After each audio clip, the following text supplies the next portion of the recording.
Hello, YouTube. We should be up and running.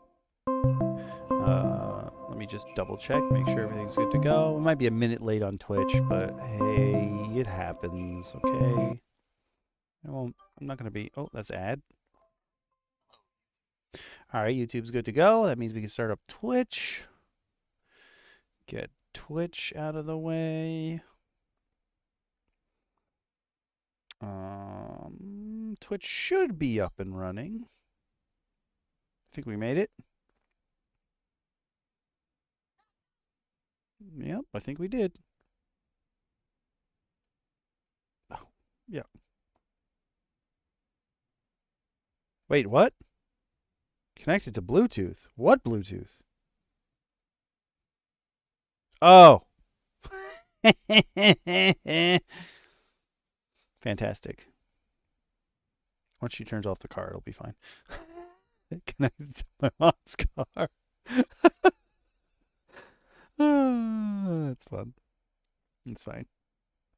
All good. Twitch is also good to go. We're good to go. Made it literally just in time.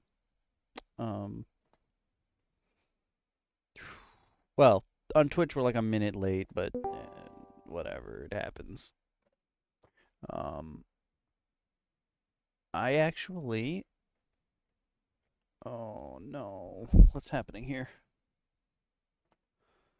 I don't know if it's... No, it should be correct. I can't... Hold on. I know this is working, though. A little bit messed up with sound.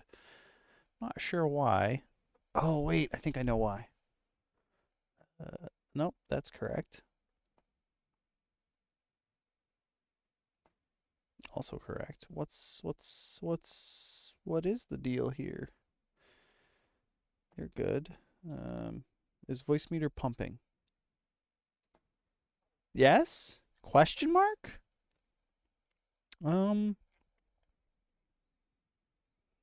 Hold on just a second there, everybody. Something's not quite right.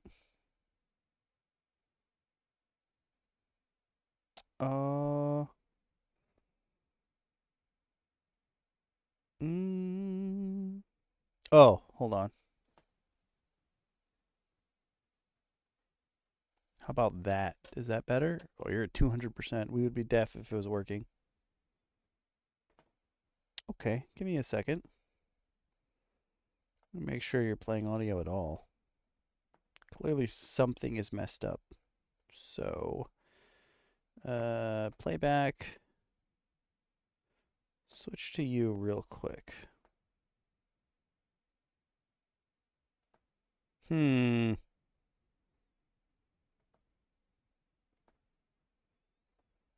Okay, let me start the music up again. Something weird is happening where I don't have any audio on that end. This is not quite correct. That's fine. It happens. Definitely don't need 179%. Usually I only need like 30-ish. Maybe it's just a really quiet song? Turn this up, see if I can hear anything. Oh, you know what I bet it is, actually? Yep. Yep, sorry. Figured it out. It was set to the wrong input. I'm going nuts over here trying to figure something out, and there was no reason for me to do that. It was Discord's fault. It's always Discord's fault. Let's be honest. If there's a weird audio glitch, it's probably Discord's fault. Which also means that you... Oh, now you're correct. Okay. Okay. I have this volume up super high too. Let me lower it to what I usually do. There we go. Okay. Okay. Hello, Shin. I literally just figured out how to get all the sound working. I was like, something's wrong. I can't figure it out. I'm messing with the wrong computer. Like, can you just do the thing for me, please? And then I was like, oh, no, I know where the problem is. I've identified the issue. Fun fact, it's me.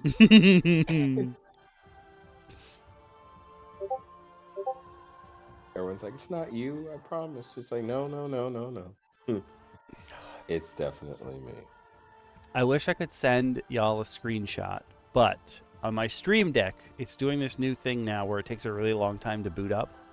And when it finally boots up, the area where like the touchpad is, the bottom, gets like artifacted, like off kilter versions of the buttons that I have set over the normal art.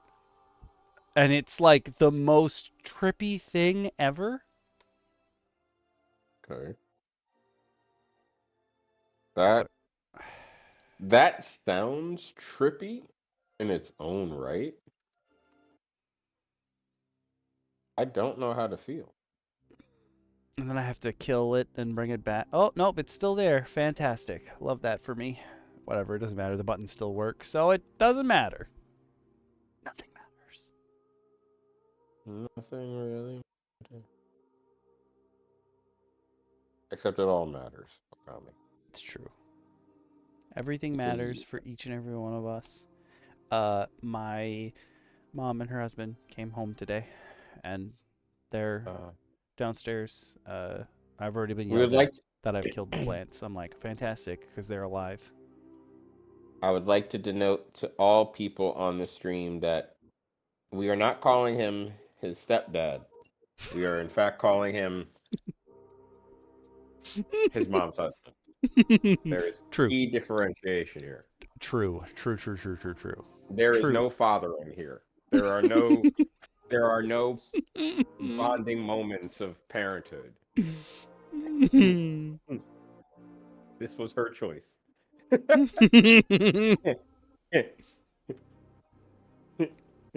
It was late. It was late.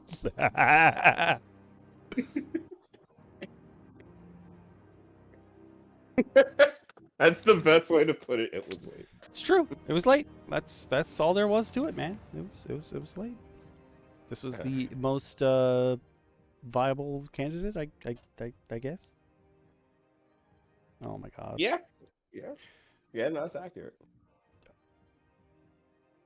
Do you know if any of the other DMs are going to show up tonight? By the way, I did you actually hear have word? no idea. I think DM Lacara is showing up. I think. I haven't heard from Speedy. Oh. Hello? Perfect. We say your name and you appear. Are you our Joe Hendry? I love this. Yes. To I'm your not just understanding. grateful. I'm just grateful that the headphones are working right now and haven't logged me out of Discord yet. Oh, also very true. That's a new one. I have to say, it still says that I'm using my built-in laptop mic. Interesting. So it's still I Interesting. guess we can't get true victory. There always has to be a catch-22 somewhere. Just a little bit. We can make it if we try. Just a little bit. Y'all You and will. and us. Yeah, we can do that too. Thanks.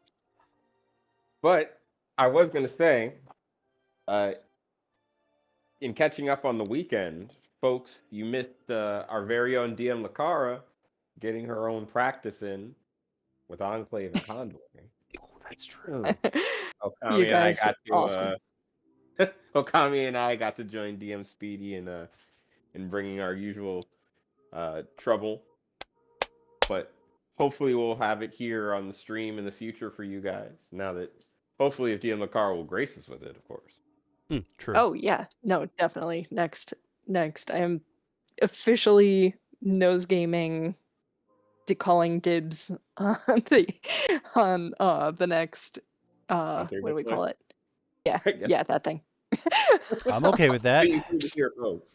The next roundtable play is going to be DM Lacara running Enclave. So if you're excited Yeah. for that, like we are, uh, when it comes time, you know what to do.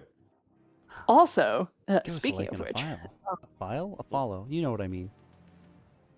yeah, that thing. Do the thing. Hit the buttons. Hit the buttons. Speaking of which, I have news from this afternoon, which Oh? is that my account got approved on startplaying.games. Ooh. So yeah, in the new Are you the year. very... Okay, I'm not going to steal your thunder. Hold on. Never mind. No, go for it. No. We need you to announce. Drum I roll, that please. that was it. In the new year, I'll be running games on Start Playing. So I'm starting out with Obojima and Enclave. So Oh, hell yeah. yeah. That's Yeah. awesome. So you guys Yeah. can play games with DM Lacara as your DM. As your DM. Efficient. My real goal for the new year is to get Okami doing it too. Well, DM Lacara, since you've opened the door, I guess if I were to also join in the new year, perhaps, once I finish working on some things, maybe I Hell could yeah. run some early Cardna and also have some fun with OSE and some 5e for the people in the background. I still have 5e skills I can run amok with. I didn't There's see a anyone. surprising. What's that? I was gonna say I didn't see anyone say OSE, but I would expect them to be on Start Playing games. There is a bit. There is some OSE kind of stuff. But you have to scroll through like 3,000 games of Curse of Strahd. That tracks. I noticed it was actually, Curse of Strahd I expected to see a lot of, but there's also, like, when I was scrolling through, there were so many Rime of the Frost Maiden games, and I was like, oh, So not many. like Descent into Avernus, going Rime of the Frost Maiden? People want to go north. They want that. They Yeah, want the that whole like frozen north. yeah. Yeah, the whole Norse thing is having a moment right now. Much as I love mythology, I'm not sure I'm here for it. For like where it's coming from. But yes, Shin, absolutely. You should totally put Cardinal on there, and I would be so excited to see that. I'm currently more going to be in the invested in Affinity Publisher. It has become the next step in my DMing and game designing life. So I'm actually working on the official look in like actual drive-through RPG format pages and Oh, everything. yes. Sizings. I'm doing it in the proper magenta colored formats. The whole CMYK formatting. I'm going the whole nine to create. Uh, I'm going to be simul creating because clubs gave me the idea of saying when you burn out on one, use the other.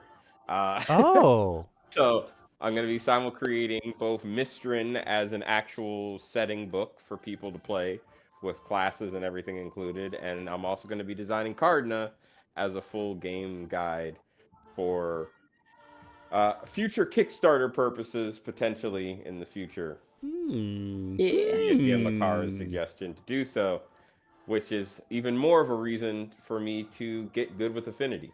So, if you guys I need, cannot wait to see it in print. it's going to be interesting for me to see in print too. So, I'm And on excited and thrilled. Kickstarter. In the future, But but of course, I think the roundtable will be the first people to get to see all that fun jazz, and naturally, because we're gonna have our very own enclave conduit here nowadays. Please make sure to check out Start Playing and join some games with DM Lacara in the future, and then Yep. maybe we can co-opt Okami to get it together and really just do it. Yeah. You know what we should do? We should do like reverse games where it's all three of us DMing and like one player. Yeah. Yes. Yes, but we rotate which handles which. So it's like one of us will handle scenario and store like quest. One of us will handle monsters. One of us will handle like scenery. Yep. Like you set the scene, you set the quest, you set the monsters, and we just throw it all together at one person and be like, survive. Oh, that's actually I.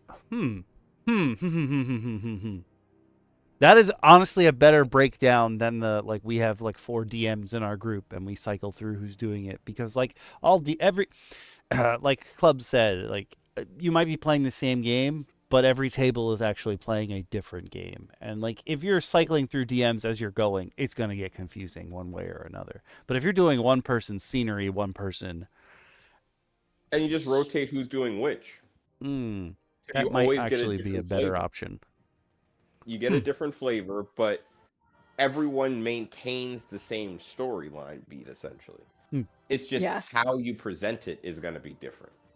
Oh, I wanted to do this as a podcast a while ago where it was the same location, but each season, like you swap out like one of the Woman would. players becomes the DM. Oh. And Ooh. yeah, like you're telling an overarching story about the location, but it's like DM each Lacara, season is a I'm going to different send you theme. something you'll like. And I'm Yeah. going to tell clubs to send you the full guide, but I'm going to send you the player's guide to Dolmenwood, which is a very season-based fairy tale nonsense TTRPG that I've been playing in with Speedy over the course of a year for clubs. It is Uh-huh. fun. I think Cool. I think I think it'll be a fun read through for you. I You will could probably also enjoy that. do you could also do like a I was talking to Valley of Ageria about this because she just got her D&D versary presents from Grimjack and he got me and her and DM Bacon this setting guide for like a Celtic Fae themed area, but because it's the Fae courts, it deals a lot with the seasons and what have you. And we realized there's like this weird resurgence, like Norse is having a resurgence through TTRPGs, but so's like Celtic themes and imagery. And I was like, all those books are Mhm. basically like, oh, I'm gonna hang out at like the summer court, or I'm gonna hang out at the winter court, and that would also be a good way to break down like who's DMing what. Yeah. Mm-hmm. You can Oh yeah, even everybody takes part of the map, and yeah. as they travel from one Mm, area to mm. the other, we swap off. Mm-hmm. Like, oh, you're entering Shin's territory now. Or even like if you have like a if you're running like a Lord of the let's say you're running for your bunch of players three let's say the three of us have a bunch of players that all want to play and they all want to play a Lord of the Rings campaign. Well, one of us takes the clan of men, one of us takes the clan of dwarves, one of us takes the elves, Yeah. and we each run that entire culture as a play Yeah. as a DM.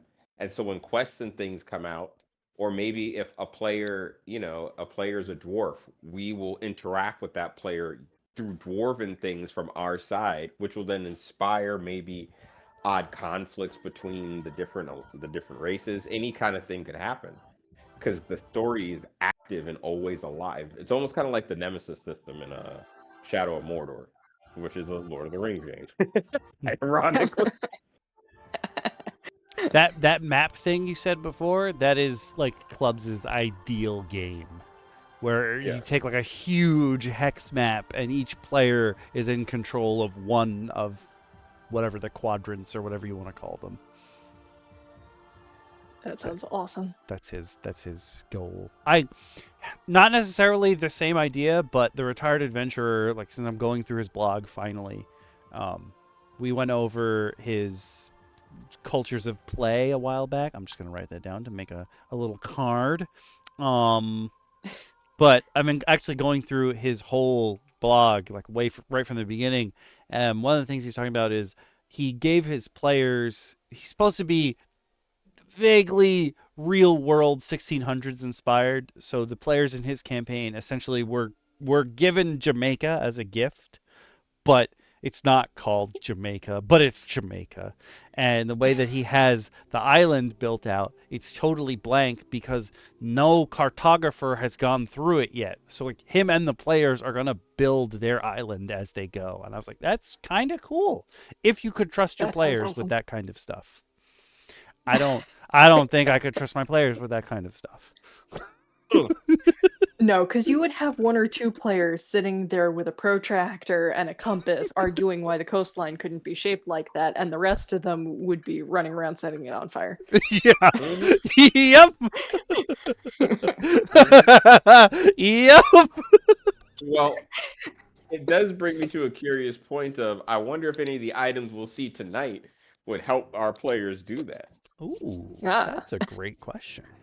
Shin's always got the best segues. Oh, I like it. I like it. I always look for something appropriate when I'm not playing RJ. Fair. Oh my god, that was.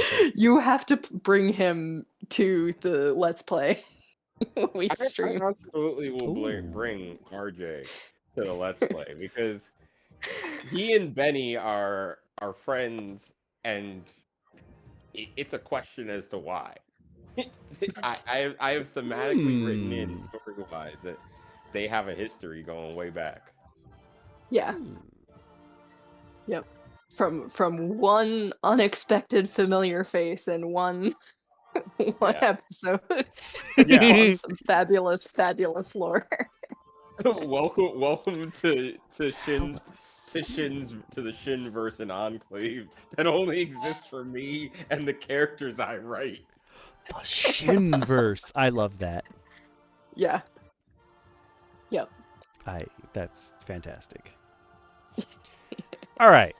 We got some items to go through today, which we haven't done, I think, in items since June. So it was time. And I realized, without intending for this to be the case, what happened was we pretty much were making all the items episodes the same sort of layout, where it was bunch of items, single item, and then, to quote the great Moon Knight, random bullshit go, and we just throw stuff out as the last one. So that's kind of what we're doing here. But we have 10 new, and we're going to put them in quotes because this came out last year, but these are new magic items that were part of the new Dungeon Master's Guide. So they are all official items if you have access on DNDBeyond to the new Dungeon Master's Guide. You can use the items in it. Listen. We're not saying you have to use the new rules, but you can use the new items. Okay? Mm-hmm. The items should be not that hard to retrofit. Yeah. Yeah, no, I'm just gonna, keep my throat clear. I'm just gonna, I'm not upset. But if you're on YouTube right now, you can drop the description of this very video and follow along with us. If you're on Twitch, I'm gonna post it in the chat so you can follow along with us.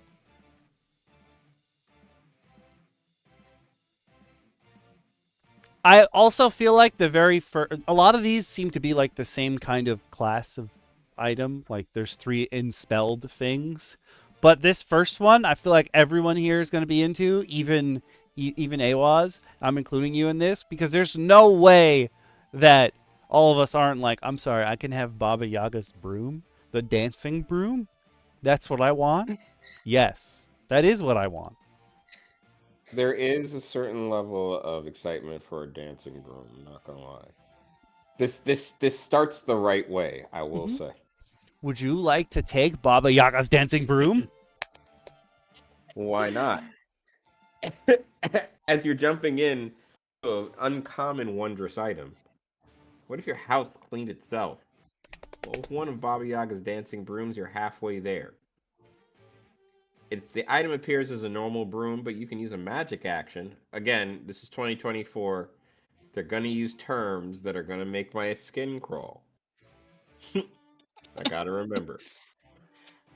You can use an action while holding the broom to transform it into an animated broom that acts immediately after you during your initiative and follows your instructions. The utility of a self-sweeping broom is obvious, but you can also use it as a distraction. Instruct the animated broom to knock something over in another room, then flee or render it inanimate with your bonus action. Or ask the broom to aid you in battle by bonking monsters over the head, then escaping using its fly-by trait. You can communicate telepathically with it while you're within 30 feet, and awake. So you'll be able to sweep up all kinds of hijinks. All right, I like that they gave ideas as to how you can use it, like story wise and how to play around with it. But again, terms like magic action just don't make no sense. I'm trying to figure out, you need, like, if you're in an anti-magic field, you can't activate it, but you can still talk to it, which leads me to believe that it's alive all the time. I mean, I just realized the, like, handle of the broom is a chicken's foot, and that's clever. But is it a live chicken's foot? God, I hope not. I would really hope it isn't. I'm confused. That's true. What originally I thought that was the point, to be like Merlin's living everything, right? And then I was like, you need a magic action to activate it, but you can still But it could be like communicate with it. it could also be like Disney's Black Cauldron where everything's dark as shit. Oh, could be. Well, we have a well-established love of sentient items. It's true. It's true. We want all of our do. things to talk to us all the time. Yeah, 100% true. We want any character, no matter how dumb or genius they are, to just have a bevy of autonomous objects at their command, just ready to go anytime. And that's real commitment from us, because we're the ones that have to pretend to be all the things. Also true. This is the unspoken part. Yeah. Yeah. This is the part that goes unspoken. Yes, the commitment to the bit to be the inanimate, self-talking spittoon or the bidet that magically used to be the mayor of the town and all that craziness. Like, we choose to do this. Yep. Like oh my god, what does that spell? Otto's Irresistible Dance? Yeah. I love stuff like that. I think the Resident Bard has something that does compel people to dance already. Yes, he does. It's a set of magic maracas that have charges of Otto's Irresistible Dance on it. Fantastic. Of magic maracas. I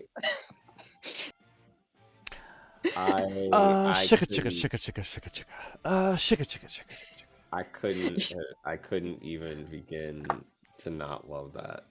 You'll love this part. His is even more specific.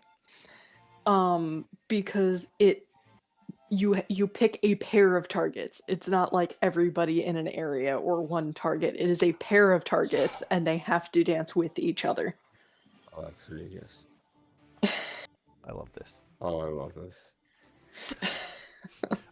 Okay, well, as you said, the D4 hours. Mia Licky is a low on the totem pole nature goddess, like canonically in the Forgotten Realms. But one of her things is if she doesn't like you, she will basically make you Otto's Irresistible Dance. But you do it until like your feet bleed and they give out. But during that, she makes you have a slapping contest with her or someone else with really big hands in the area. So while you're dancing, they're slapping the absolute shit out of you. And that's how she expresses her dislike. Oh my god, they jigglypuffed it. Yeah.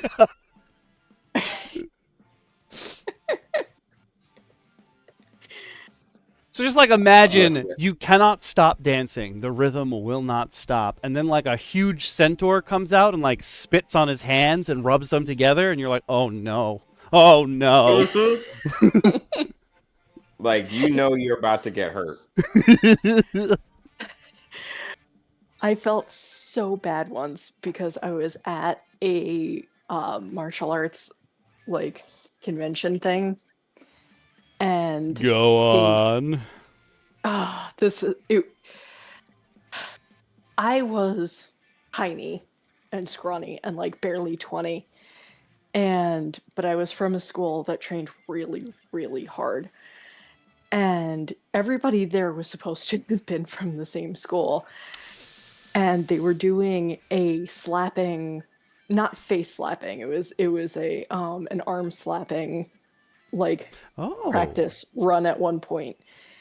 And one of the masters that was there teaching called me up against this big burly black guy. And he was like, "Oh man, I'm supposed to hit the girl." I was the only girl there at the whole thing in the entire building. Oh my god. And I was like, "No, don't pick me for this." And the master was like, "No, this is gonna be great." And he put me up there. This guy was crying after 5 minutes. I felt so bad, but they wouldn't let me stop. Every time I was like, "You want to sub somebody else in for this?" They were like, "No, like, keep going, keep going." I was like, "This is wrong." They're like, no, you fight it. We like public humiliation here. It was really terrible. It was like hazing. I felt very bad. You were the paddle. Yeah. What? For hazing, you were the paddle. Oh, yeah. No. Oh. Well, they used to use me in the school to weed out new people. Ah. You were the gate. Yeah. They would be like, "Oh, go work with Lacara." And people would be like, "What? You're being easy on me? I'm the new recruit, so you stick me with the girl." And then most of them didn't come back. That's you're damn right we are. You're damn right we're throwing you with the girl because you can't win. It was fun.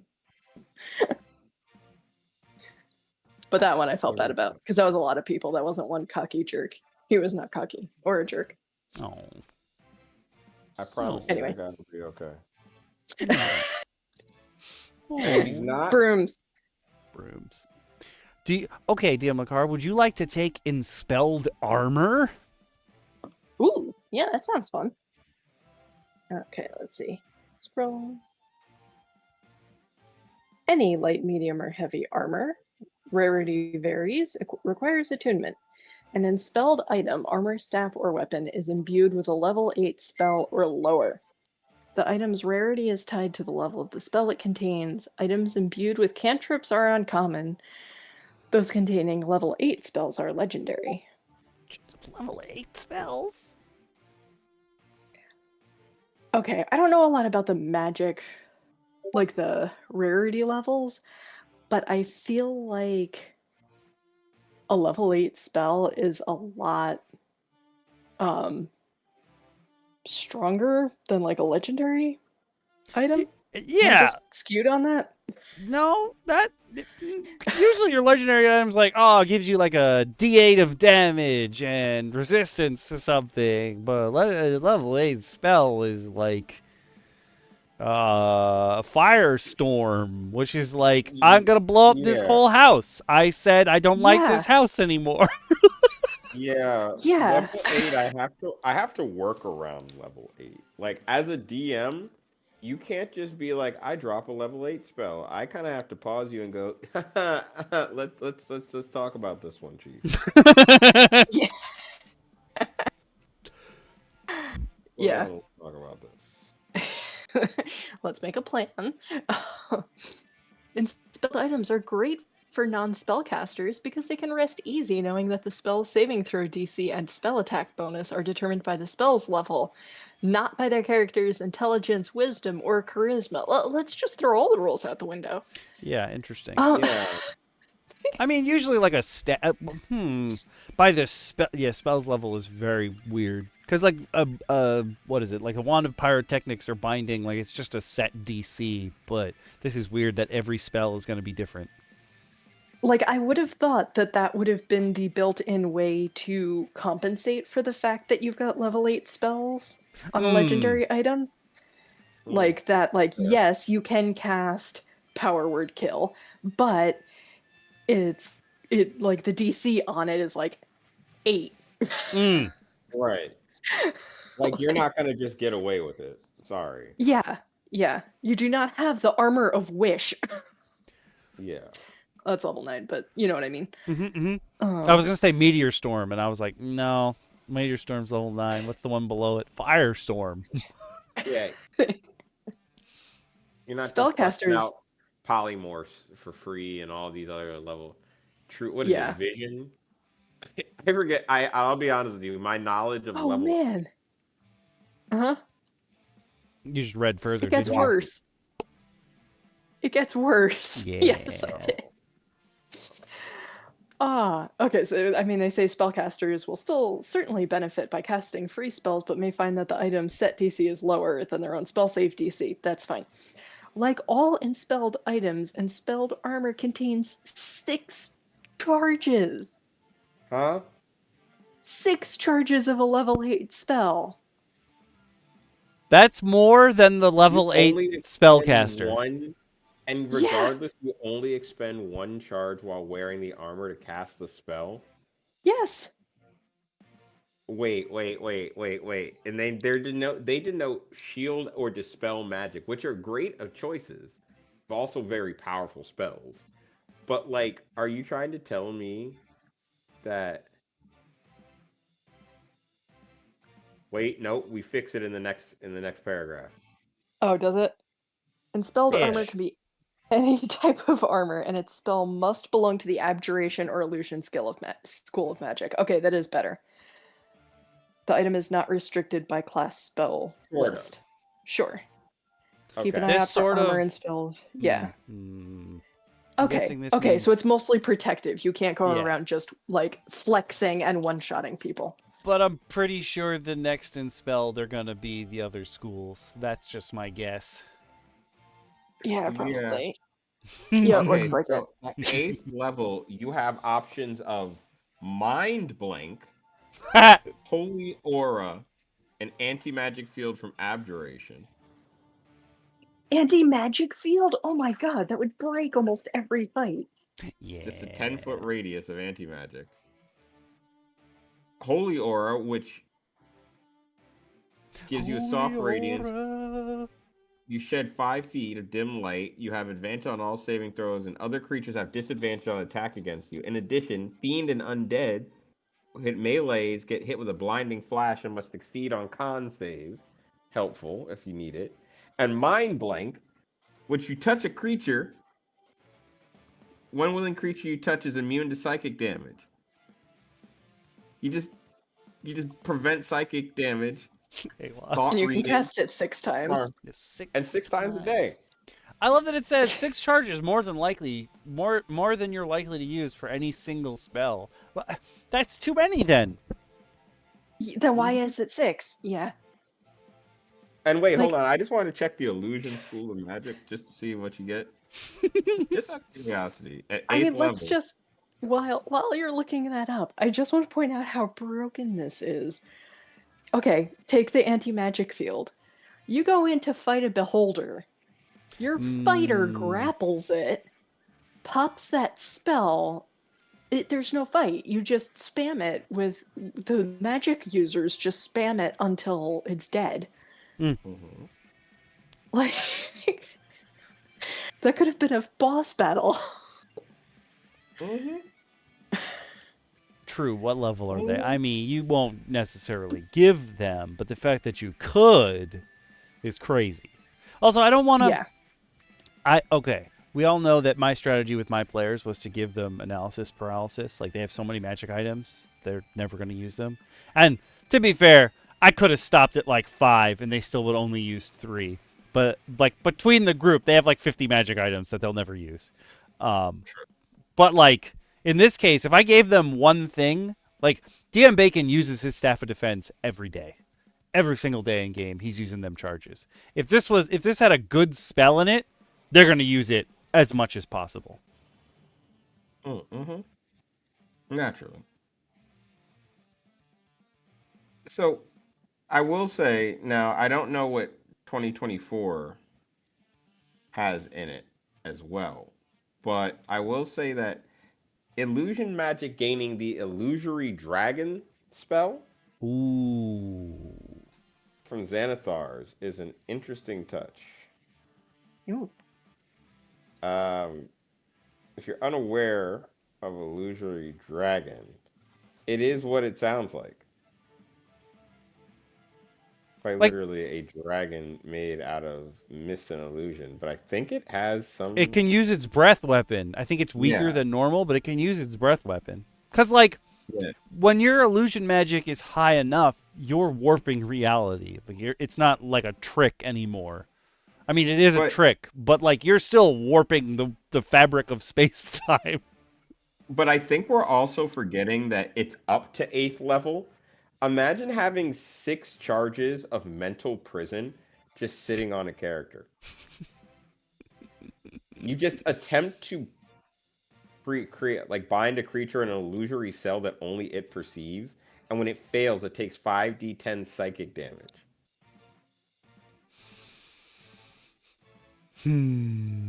Wow. Just 6 charges sitting on your armor, just whenever you want. Do you I hate don't know. that That's one character? Do you hate that one character? Did you just bring up Mystic Knights of Tirnanog? Oh, dear yo. God. We've had many Mystic chats Knights of about Mystic Knights Tirnanog. of Tirnanog. I have watched Mystic Knights of Tirnanog. It is a core memory. That is a Medrin special, I'll say those words. if you want to call it that. Does she You know. really have specials? I guess. Usually they involve No. depression, though.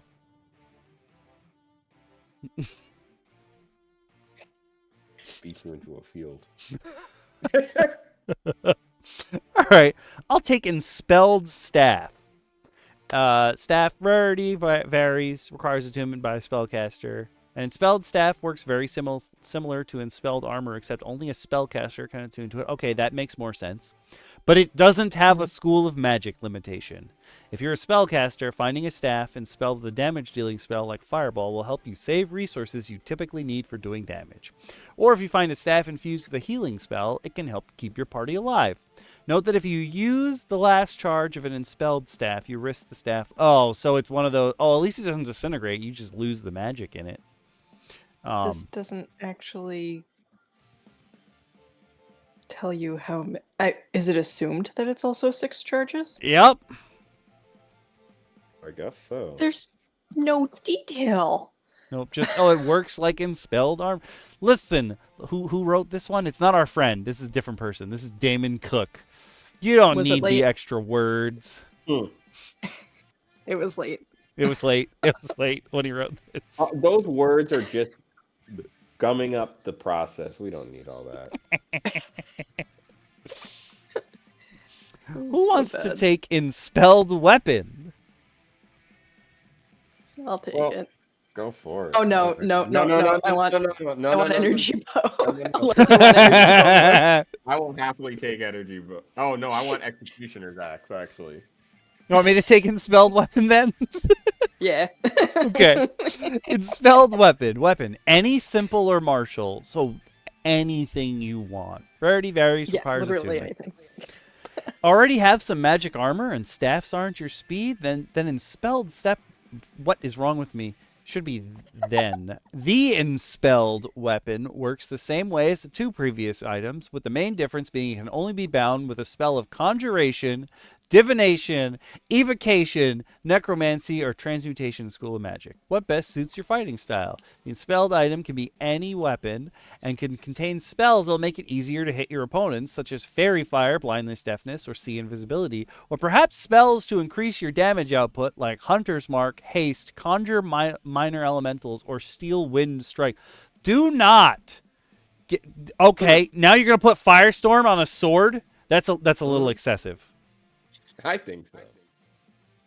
Does it mean by saying the Enspelled item can be any type of weapon that it morphs?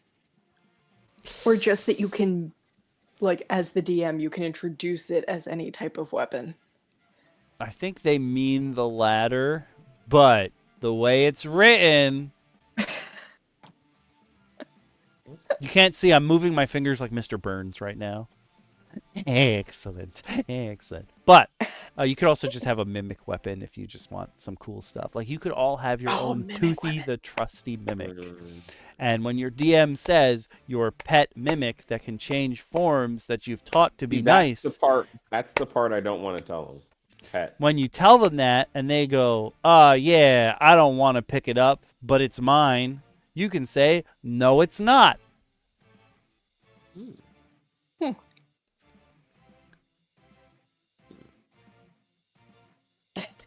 Just some food for thought. If you have a Toothy the Trusty Mimic in your campaign that was supposed to be for your player because they went on a big long rant about how they'd love to have a weapon that was alive, and then they say no thank you, that no thank you stands forever.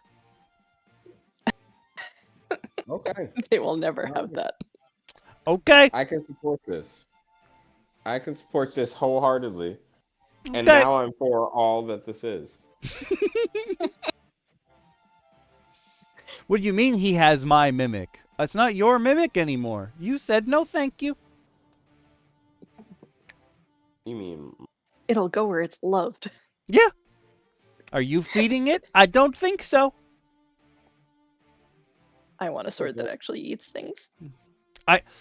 The way that he described it, I was like, oh, whatever. And then we found this stat block for Toothy the Trusty Mimic, and I was like, oh, this is super cool. But if any of you guys have played a game called God Eater, in God Eater, it's kind of like Monster Hunter-y, except that you fight these weird demon things, and in order to actually beat them, each of you has like a grafted, it's almost like a symbiote, but it only takes over like one of your limbs. You have like a grafted creature on your body.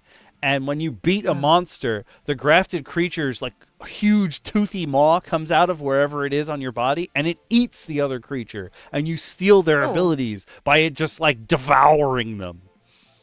And that's how I'm actually going to run Toothy the Trusty Mimic. Like, you could feed him, or you could feed him in combat. ooh. I want to make a character that just like all of their gear is mimics. That does sound fun. Oh my god. Okay, hear me out. I'm thinking Flash Thompson in Marvel Comics, he lost his legs due to an IED, and then he gets a symbiote, and the symbiote replaces his legs. But I'm thinking is that paraplegic when you have no limbs? That's quadriplegic. Quadriplegic. I'm thinking quadriplegic, no limbs at all, just mimics on each limb. Fantastic. I can move again. I'm very hungry all the time. It's like the Hulk, but instead of I'm always angry, it's I'm Yeah, always hungry. I'm But always that also hungry. creates like I also could create like a horrifying like I race just of gave you an mimics idea for Cardna, didn't I? Yeah, you did. I'm just imagining like mimics that bit off bits and pieces of these adventurers, and then they reanimate them, but by Oh. filling in the missing parts. So they're kind of like John Carpenter's It, like John Carpenter's The Thing, Mm-hmm. walking forward, constantly eating pieces and shaking as the body's trying to like fight itself, but also forcibly being controlled like a puppet, mimicking a Oh, human being. You have to. Okay, this is gonna sound gross, but I was just watching a friend play through Resident Evil 2, the original, not the remake. And in the original Resident Evil 2, when you kill the zombies that have like a ton of health, the ones that like don't have clothes anymore, when they die, they do this weird like jiggle animation as like little bits of blood spurt out of them, but the jiggle animation is so long. And they're just like lying on the floor like for like a minute. And I'm just thinking that thing's body is like that all the time.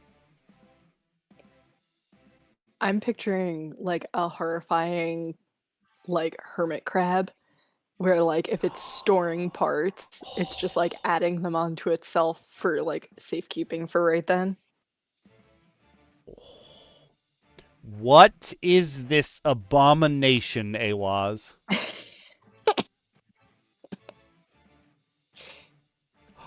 Wait, is this double from Skullgirls? Oh no, this is your Mimic Knight. I get it now. This is fantastic. This is Double from Skullgirls is a very good reference for this kind of thing as well. It's just like an amorphous blob of flesh that chooses sometimes to look humanoid, but most of the time it's just like. Yep. Who wants to take Energy Bow? Me. Do it up. Oh yeah.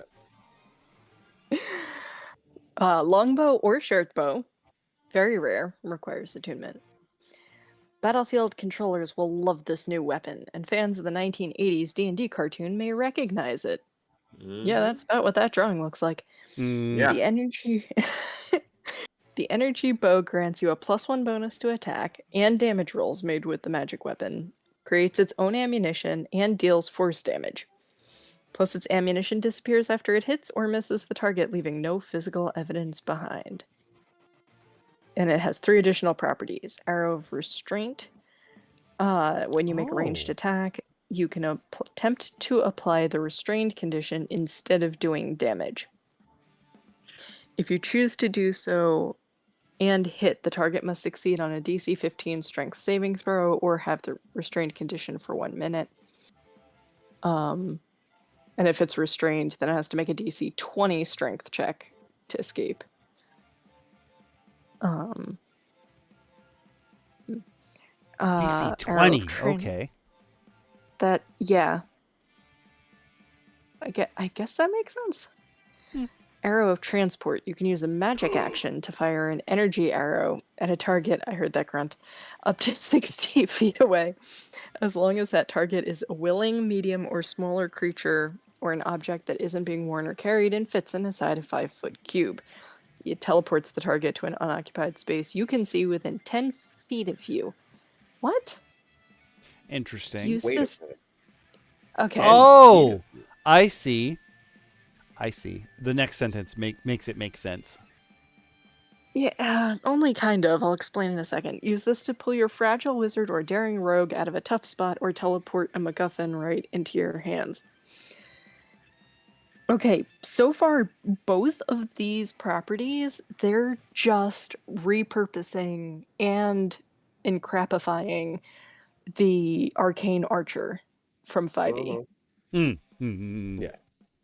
They have a Thorn Vine arrow that restrains people, I believe, with less fuss than this.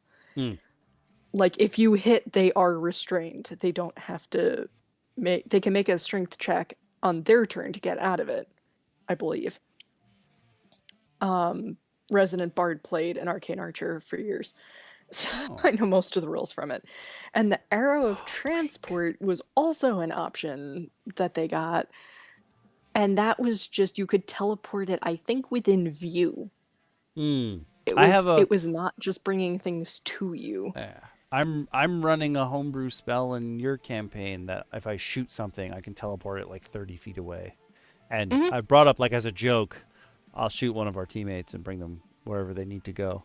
But it still deals damage. It doesn't not deal damage. Yeah. And they also had an exploding arrow option, which was a lot of fun. Energy ladder. You can use a magic action to fire a flurry of energy arrows at a wall up to 60 feet away. They become magical glowing rungs upon impact, creating a magical ladder up to 60 feet long on the wall. It lasts for 1 minute, so using it to scale a massive cliffside will require impeccable footwork and timing, but you can use it to easily climb most buildings or city walls. Wait, so you shoot the arrows at the wall, at which point they're going to be perpendicular to it. I'm thinking they, like, spread to touch each other, and you can grab that portion. But I just feel like this last option is someone saw someone do this in an anime and was like, "Yep, putting this in the DMG."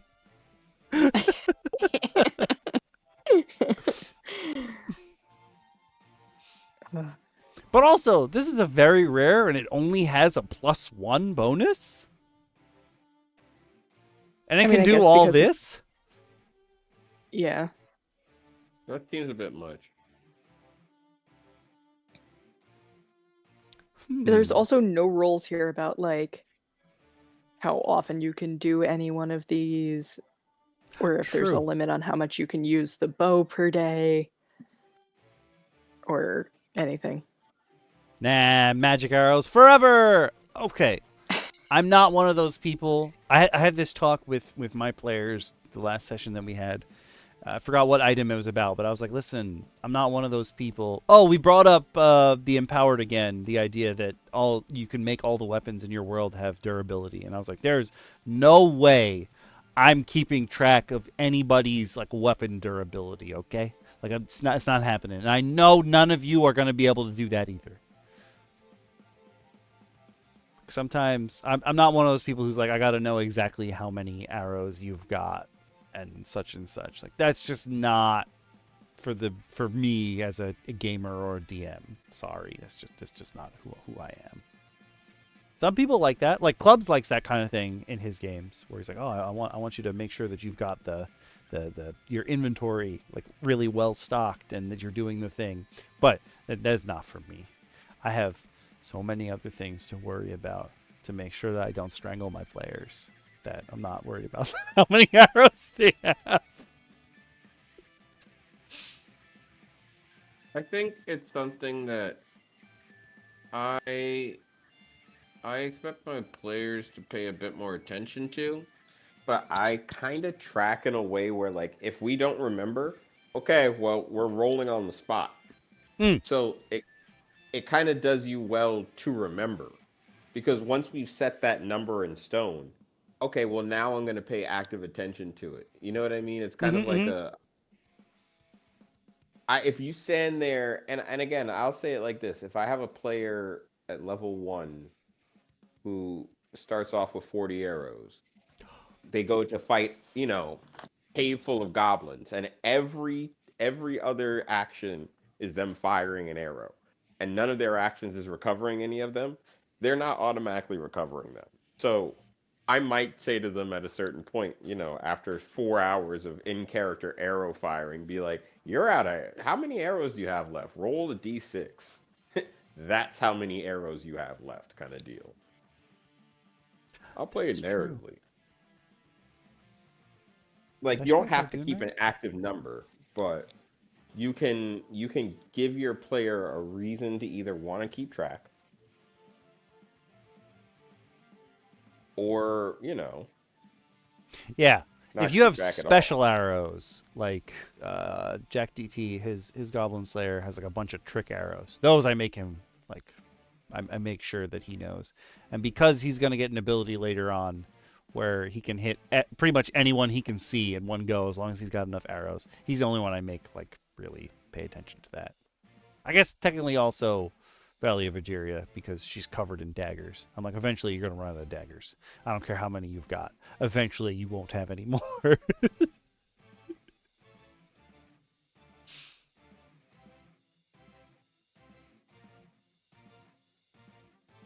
Oh my god, did you guys hear my stomach? That was loud. Hello. Morning. Wow. All right. Ooh, I scrolled down a little bit too far to this sexy lady. No, let's go back up.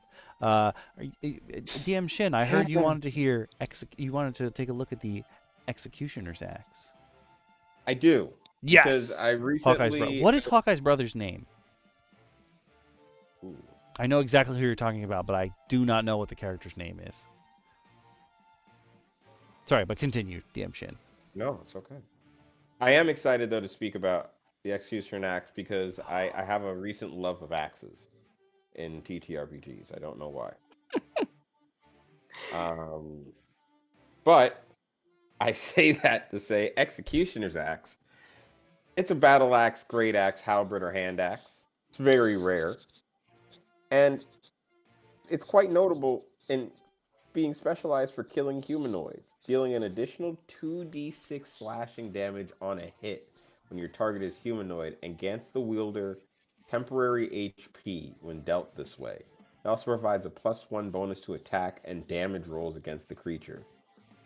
So already this thing is, if you play Dark Souls, you always face some butcher woman or Mm-hmm. man who runs at you in sackcloth with a giant meat cleaver. Yeah. This is Mildred. This is the Mildred fight in every Dark Souls game. But I love the idea of this item because I love the idea of like, okay, so Okami, I know that you said that you've got people who want to play D&D, Mm-hmm. right? And so I'm going to ask you that when you get these people together, you count me in too, because I'm joining your next campaign because Ooh. Okay. I have I have an idea for a fighter.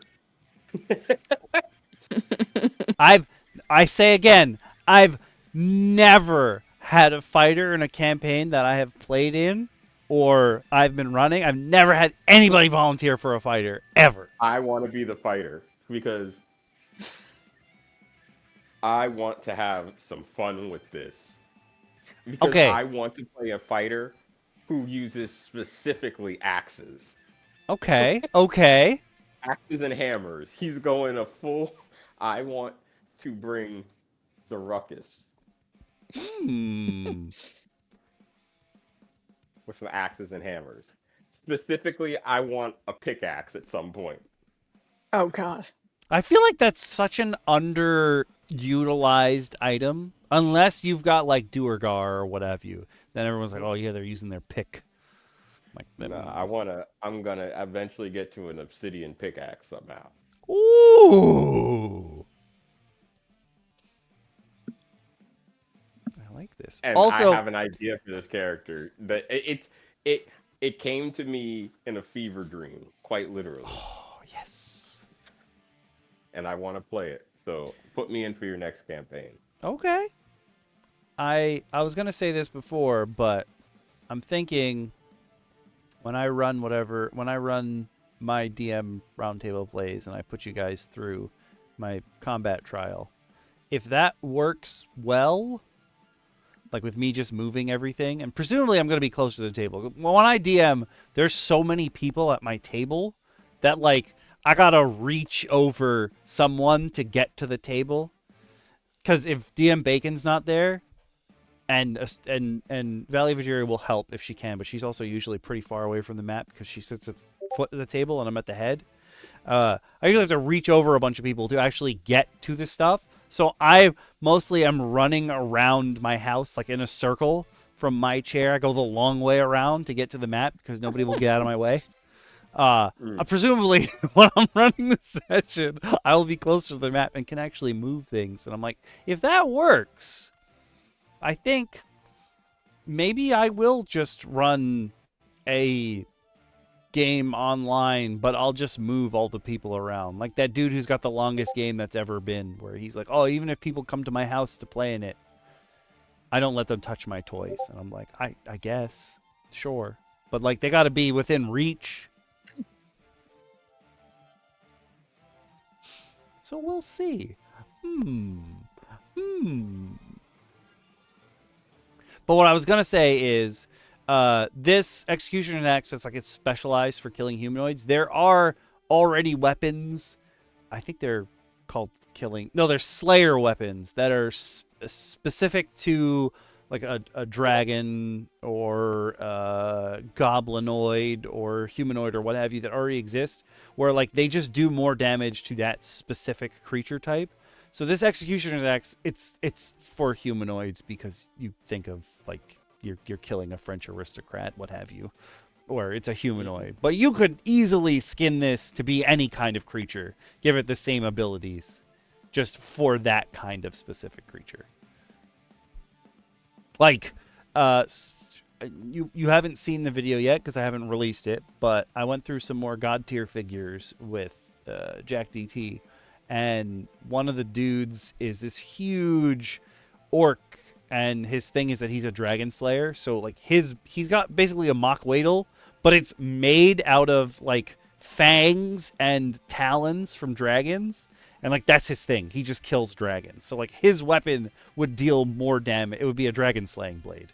And it would basically do the same thing as this. It just does more damage to dragons because that's what it's built to break.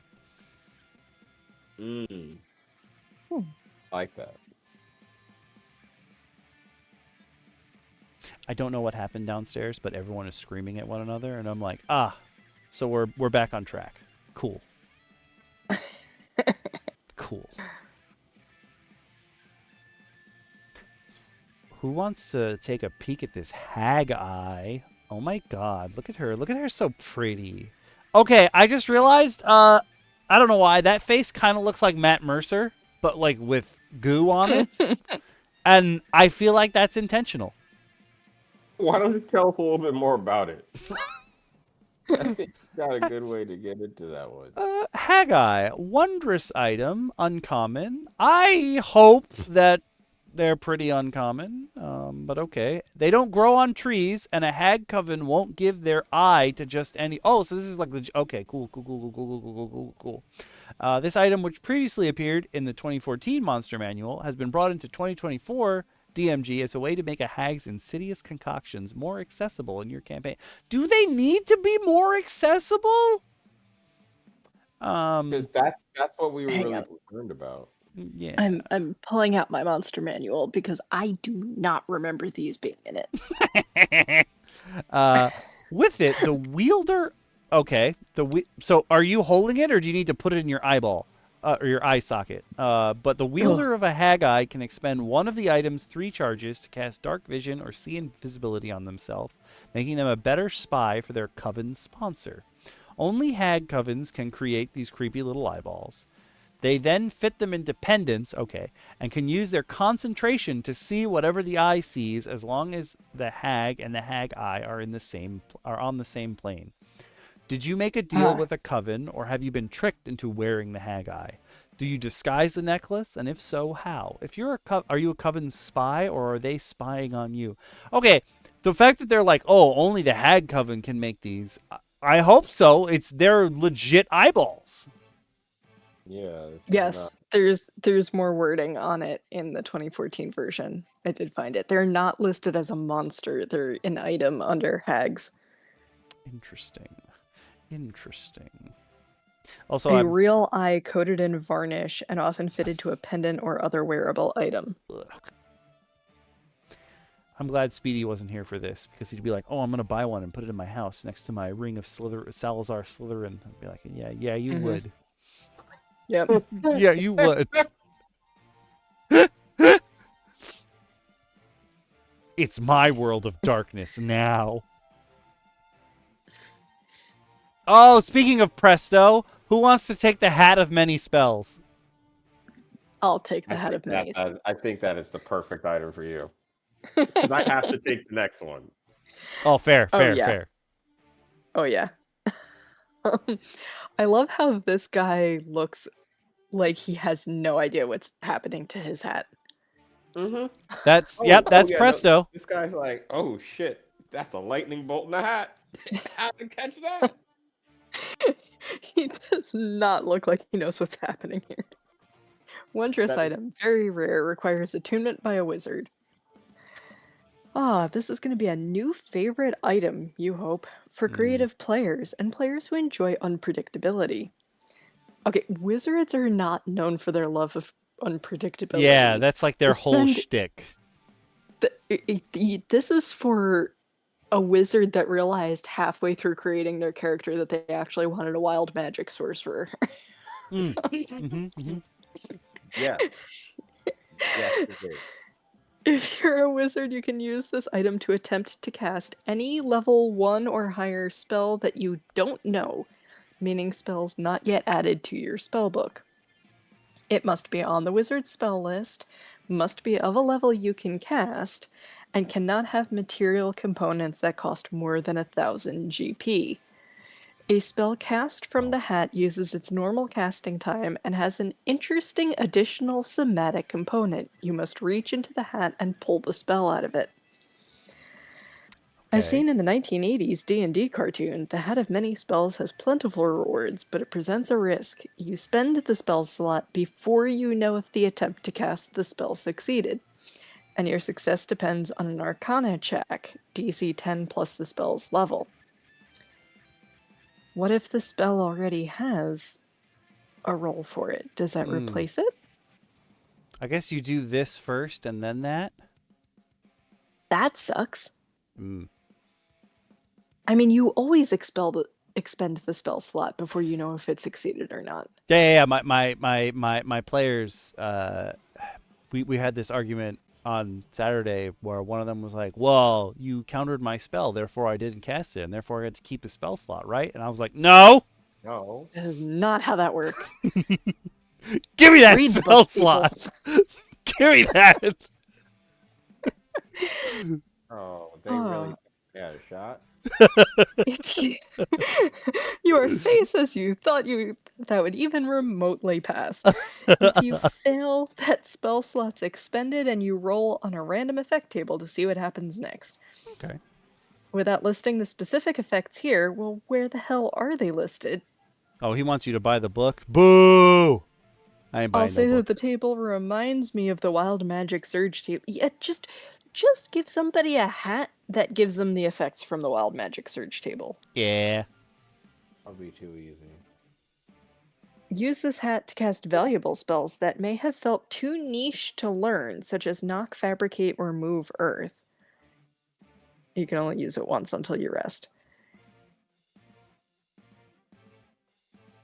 Oh, do That they mean you felt can only use that same spell once until you complete a rest? Because Presto just like blip, blip, blip, just keeps pulling stuff out. And even in Zivator's game, he's just constantly pulling them out. He's one of the hardest characters to play because his spellcasting is actually random. And sometimes you'll just shoot out like 15 rabbits in a row while you're trying to fight a boss and you just get annihilated. Oh, in his beat 'em up version, Yeah. you have to send me that one. I wanna put that one on my something. Oh, yes. We should maybe we should all just get together and try to play our way through that at some point. That'd be fun. That would I be like fun. that game. That could be a what? good Okami Kakuri plays. Beat 'em up. So there's these two guys from Brazil. I think there's 3 or 4 of them actually, but it's part of Brazil Mugen team. But like only 2 of them are super popular by themselves. And in addition to making like fighting game stuff, they both work on making beat 'em ups, like fan games. And one of them made one out of the D&D 80s cartoon.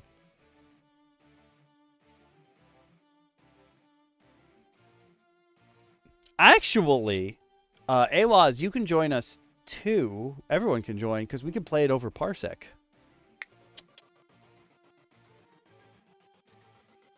That's The something joy, to think about. the power. Okay. Yeah. Also, them like aging up the characters from the D&D cartoon is a little weird because like this is old Presto and that's the old Ranger, but they were their kid ages in Dragons of Stormwreck Isle, which would have taken. Not here. Yeah, that's weird. But I know what I think they're going for. They're going for the Narnia effect, where the children rapidly age, but magically go back to children when they leave the realm. Because remember, those kids in the '80s cartoon were isekai'd to D&D. True.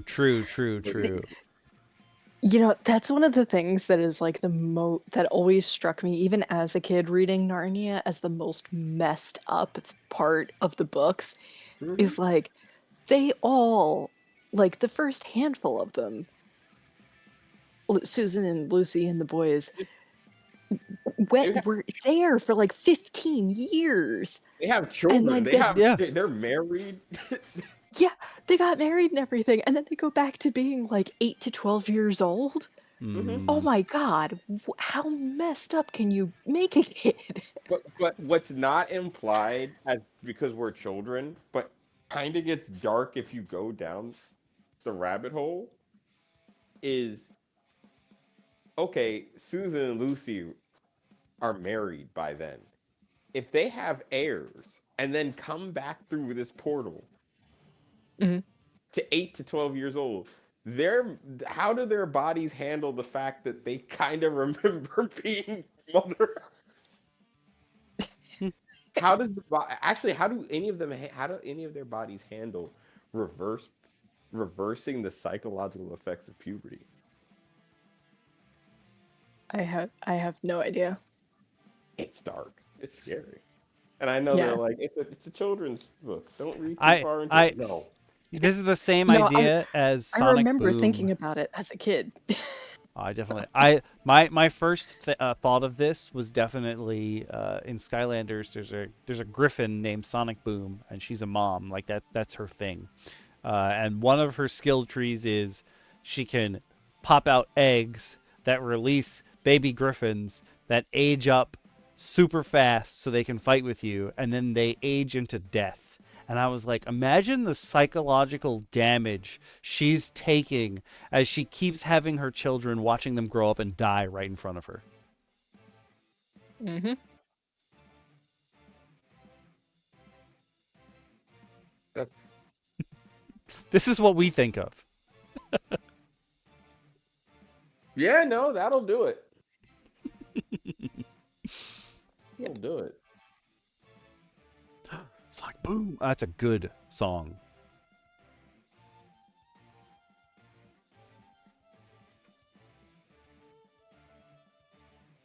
They're yelling at each other again. I'm so glad I'm up here. Who wants to do the Loot of Thunder and Stumping?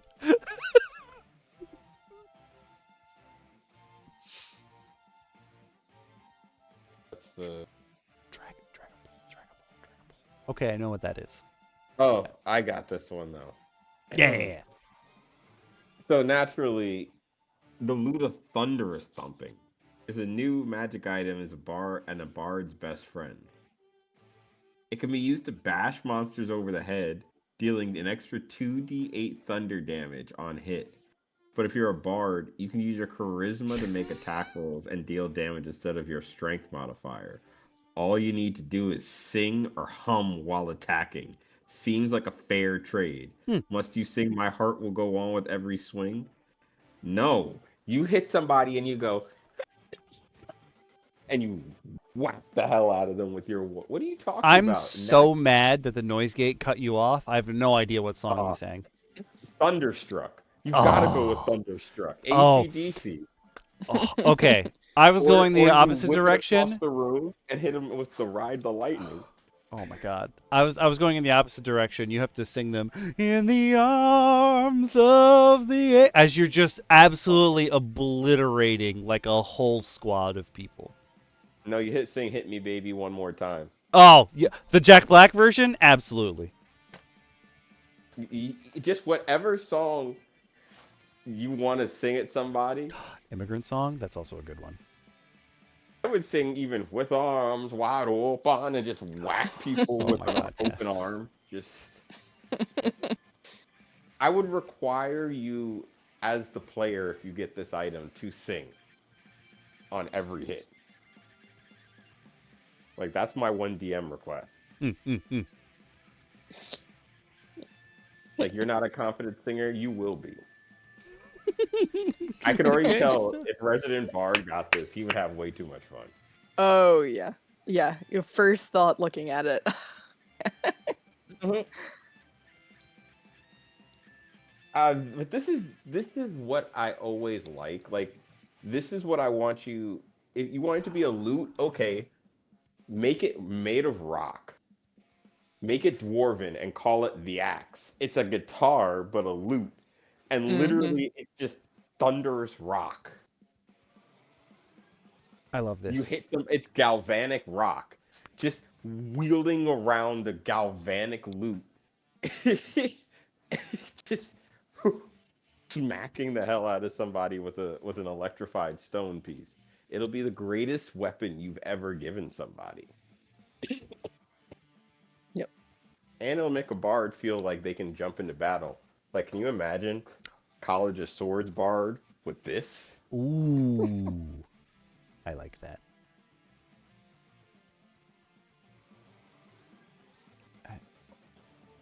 I see lots of lights outside, and I'm like, is everyone leaving? Good. I have no idea what's happening, and I'm okay with that. I'm gonna take Potion of Greater Invisibility because this is just now you can take a potion to be my weredeer. You can just be invisible for an hour, and you can bite anyone's butt that you want, and you'll still be invisible. Scary. It won't make you uninvisible if you do the thing, which is literally anything. Just stay invisible for an hour. And then at the end, this is my favorite part, is keep an eye out for more treasure. Here's our video on the Dungeon Master's Guide. Oh, wait, it doesn't work. That's my favorite part.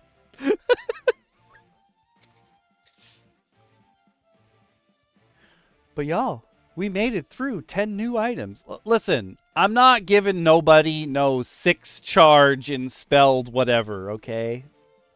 Like, no. Maybe like 1 charge.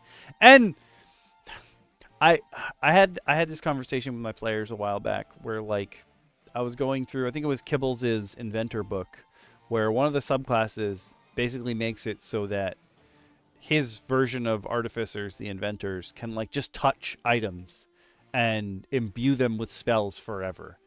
And I was talking to my players, I was like, do you understand how ruined the economy would be in the Forgotten Realms if it was this easy to imbue things with spells? That would be everywhere if anyone could learn how to do it. Yeah.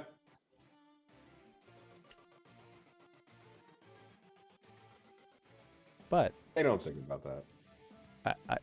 Do you want to be an inventor, Aloz? I would let my players be some of the classes in the inventor book. That's why it's in the repository.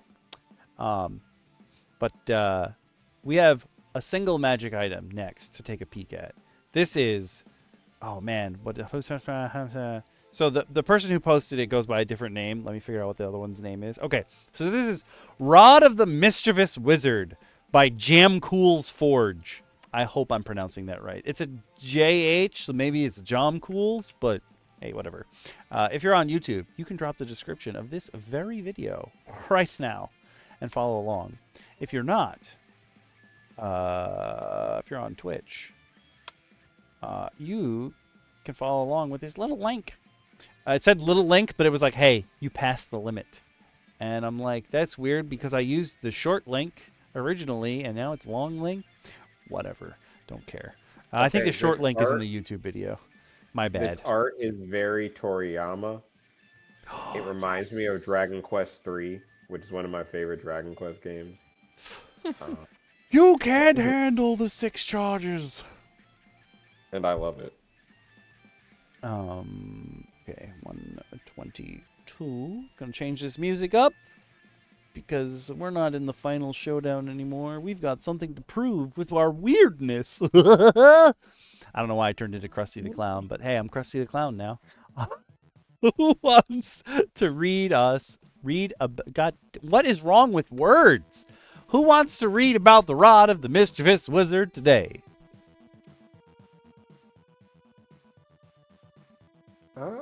Why not? It's an uncommon item. And it does require attunement by a spellcaster. Rod of the Mischievous Wizard is a magical rod designed to resemble a pink butterfly net that shimmers with a soft glow with each swing. This is so Discworld. This rod, once wielded by the illustrious Whimsical Tavern Crawler, an old wizard known and beloved for his pranks and mischievous behavior in marketplace and taverns. Pixie Net. As an action, you can use the Rod of the Mischievous Wizard to attempt to trap a creature of medium or smaller size within 20 feet that you can see. Oh, I already love this. The target must succeed on a DC 15 Dex save or be trapped within the net. A creature within the net is restrained and unable to use its abilities or cast spells. The creature remains trapped for 1 minute or until you release it as a bonus action. A trapped creature can repeat the saving throw at the start of each of its turns, freeing itself from the effect on a success. After you use this feature twice, you can't do it again until next dawn. Okay. If you release the trapped creature, it spawns in the location where it was originally trapped, or the closest unoccupied space to it. and you liberate a burst of magical dust that afflicts with one of the following effects all creatures other than you in a 10-foot sphere. Oh my goodness. Oh. Oh boy. Charm Dust. All creatures in the area must see DC 14 Wisdom save or be charmed by you until the end of your or the start of your next turn. Or Sleep Dust, putting all creatures within the range around you to sleep if they fail a DC 14 con save. Or until they receive damage until next turn. Okay, so this is just a fun little gimmicky item, but this is harmless enough to be silly. Like, I don't feel threatened by this item. Resident Bard would love the next ability, though. Why don't you take the next ability, DM Lacara? All right. Crowd Trickster. While wielding this rod, you emanate a cheerful and whimsical tune audible out to 50 feet that grants you advantage on performance checks made to entertain or distract others in bustling environments such as markets, taverns, festivals, or guild halls. Oh my goodness. It's not tricksy, though. I guess you're supposed to... You're playing the ice cream truck jingle, essentially. Yeah. Yeah. Yeah. Like, okay, that's fine, but...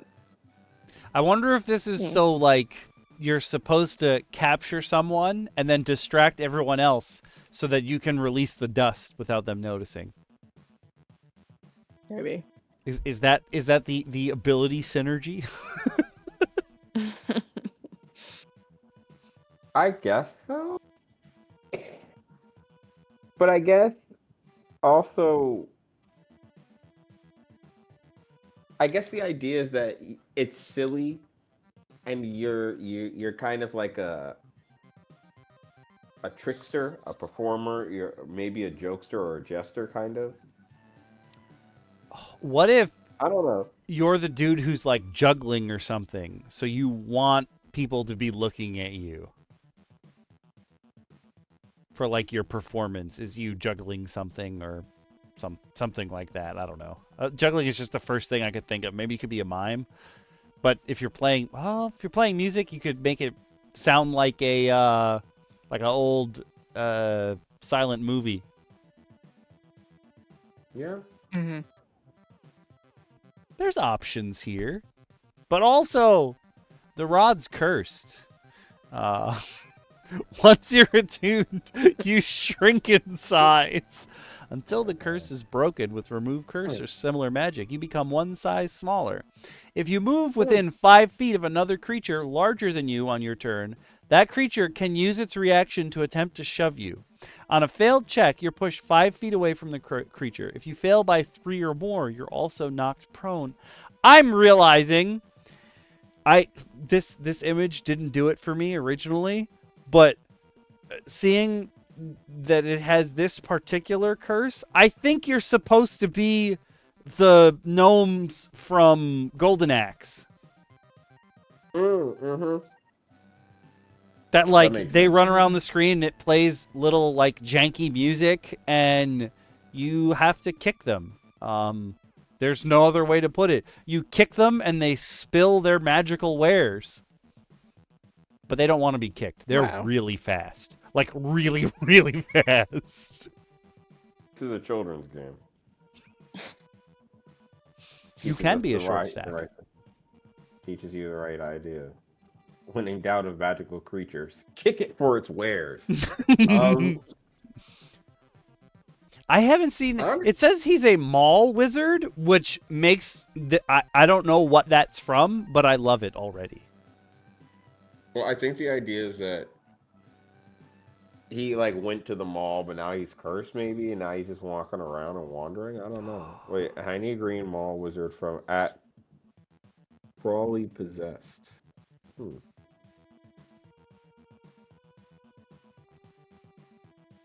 be looking them up later. Oh. I'm scared to look anything up now for what might pop up. Okay, it looks like it's some kind of it's some kind of weird, really weird TikTok character. Interesting. Interesting. Ah, meme videos? Okay. That tracks. I'll just copy the image and drop it in the DMs chat, in the roundtable Oh, chat, wow, so you thank guys you. can see it. Oh, I'm getting 2 messages at once? I'm a popular boy. I would give... Honestly, I don't want to give my players this. I want to give someone my players run into this. This is the character. Oh! Crawley is a character created by the TikToker Crawley Possessed. Oh, So that is kudos. literally... Yeah. Interesting. So kudos for getting a shout out in D&D form reviewed by us. Yeah! I like it. All right, y'all. We have one more thing to take a peek at today. This is 20 new minor magical properties that you can add onto your items in order to make them just a little bit more magical. And this is from our friend AdramastesGM, who made the mom and dad feats. So figured it might as well show some other stuff off. If you're on YouTube, you can drop the description of this very video right now. If you're on Twitch, I'm going to pop this in the chat and pin it so you can follow along. Yeah! Now, these are designed to be put on 2024. Like, they made them for 2024 items, but, like, they're just magical properties. You can put them on whatever the hell you want.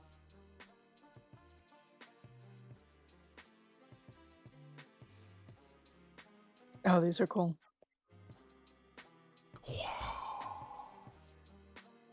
And it's the idea is you're literally just rolling your d20 and be like, oh, I'm gonna put this on there. It's not like it's a minor property, so it's not a big, huge thing that's gonna really affect anything special. I mean, it's cool because it's a magic ability, but it's not like a huge one. Like it's not gonna do like 2d8 damage, or it's not gonna like let you trade places with someone in the room, probably.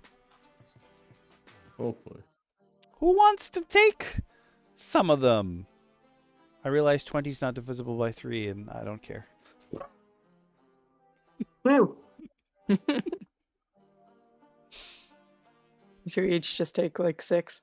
Yeah! Whoever, I'll take the last 2. Okay.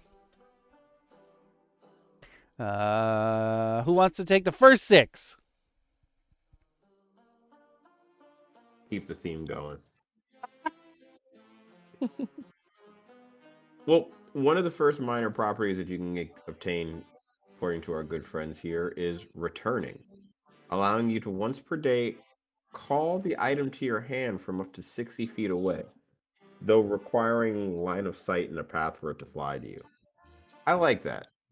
I like the idea of somebody having a magical property that's just like, I can't lose this. Like a groundskeeper having magical keys or something like that, you know? That's a good one. I wasn't thinking about this. I use there's a giant rune in my world that you can inscribe onto something to basically give it this property, but this is just, it came like that. You don't gotta learn your heritage's specialty passed down or anything. It just comes back. Mm-hmm. And sometimes I think you need that, or it's just like, hey, it occurs. Mm-hmm.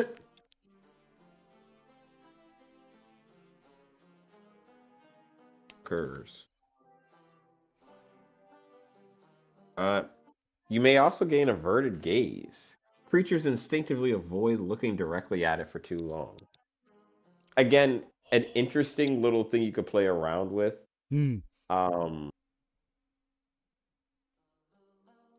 Recently, Clubs and I were talking about this thing from a different RPG system. the Star Trek TTRPG that he's looking into, because as normal he's looking into like 17 different other TTRPGs at That once. tracks. And they use this thing called traits, and he was explaining it to me, where they just instead of telling you exactly how a room is, they assign traits to a room or a dungeon or a scenario, where it's just like cavernous, damp, Oh. dusty. So I feel like if you assign a trait or assign like the trait to something, this kind of reminded me of that, where it's like averted gaze. It's like something in this room is just like distracting. Something in the room just forcing your players to look around, and like they get to a spot and maybe they don't notice at first that they just immediately whip their heads away from it super quick. Like they scan the room, but they get to a certain spot, they super scan and they get right past it faster. Like some of these are good for role play purposes, which 2024 doesn't have a lot of. ROLE. Thank you, Adramastes. But you might also have Lie of Light. Its shadow never matches its form. Sometimes it moves when it shouldn't. Sometimes it shows a different shape altogether. Okay, this is creepy. I But I like love this. Yeah, I love this one. This is fantastic. It's creepy, but I like it.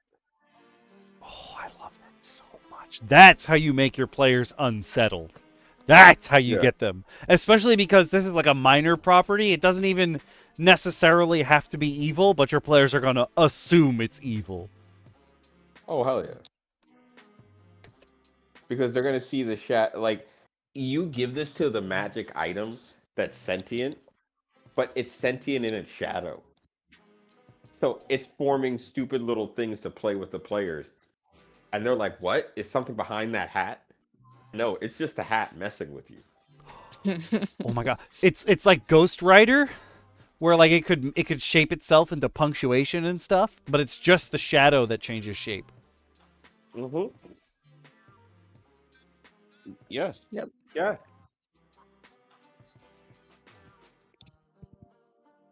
I really like this one. Yes, also Peter Pan shit. Peter Pan, that's true. You may also be dream bound.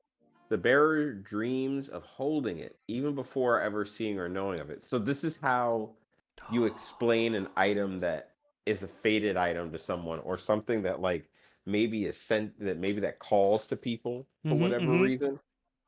Like it could be dangerous, it could be not, but it just calls to people in the dream. I like that idea. That when you attach that to it, you're giving the idea that like this thing is going to call to you.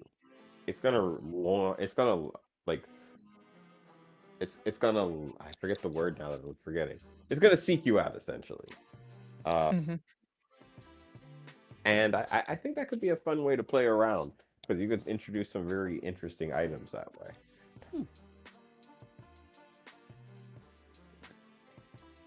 You may also have a forgotten gift. Anyone who receives it as a gift forgets who gave it to them within an hour. This is how you pass off the dangerous item. Yep. Ooh,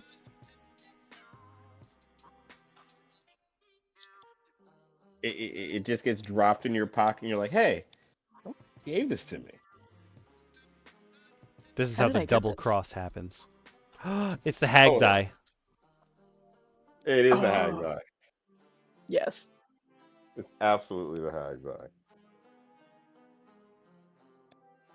And finally, Like you that. might end up with an item, a spell wake, that when a spell is cast within 20 feet of it, it glows faintly for 1 round. This is how you show someone that that stone they got powers up their thunder magic. They cast an electric, they mess with the weather around it, and all of a sudden, you know, something happens. Or the cleric heals while holding it, and all of a sudden the stone glows, and their cure light wounds, or minor wounds, does an additional +1 or +2. Or if you're running like a low magic world, this is the closest your players get to identify. Ooh, yes. Or something like that. Like, somebody's casting... or, you know, if magic is It's a outlawed in warning. your world, this is what, like, the cops carry. Something with this on it. Yeah. It's a Oh, warning. what's all this? Who's using magic in here? Yeah. They're trying to figure out, like, hey, who's the culprit here that's casting spells? I like that. I'm definitely going to be using that. Listen, I'm not a big make the properties up on the go most of the time, but I will definitely be slapping these onto some things. I think these are fun properties to slap onto things, and they're not game breaking. In fact, I feel like they're actually game enhancing. Yeah. And Yeah. I think I might borrow these an idea and practice. I like this idea. Who wants to cool. take 7 through 12? I can count, I swear. I can do them. Dusk and Dawn. Looks brand new at dawn, granting +1 to attack rolls. Visibly ages through the day, granting -1 to attack rolls after dusk. I am thinking I love it. very specifically, this is some item or weapon you pull out of on Eberron where they have that, where the Civil War happened, there's an area where time is messed up, and I'm thinking this is something you pulled off of a corpse in that area. That might not actually be a corpse, because time is all messed up. Maybe you pulled it off some dude, and now time on it is messed up, and you caused that guy to actually die. Because that is no item. Wow. That is cool. Storm Tether. Vibrates slightly when a storm is within 6 miles. Thunder and lightning damage from natural storms is halved while holding it. I like this. Oh, interesting. You farm rocks from the top of Thunder Mountain. Lightning has struck these rocks countless number of times. Sure, but like, how often do you make your players take storm damage? It's not from a spell. I was thinking very specifically, like this is a lightning rod. You're asking to be struck, but it'll only do half damage. Yeah. Yeah, that's... I would make that not just be natural storms, because like otherwise the chances of you being struck by lightning actually in your game is like pretty small for most games, I feel like. You would hope. You would hope, but you never know. Yeah, I guess not. People run games all sorts of ways. It's true. True. Scrap Finder. Once per day, the item subtly tugs towards the nearest piece of lost or discarded equipment within 120 feet. That's not bad.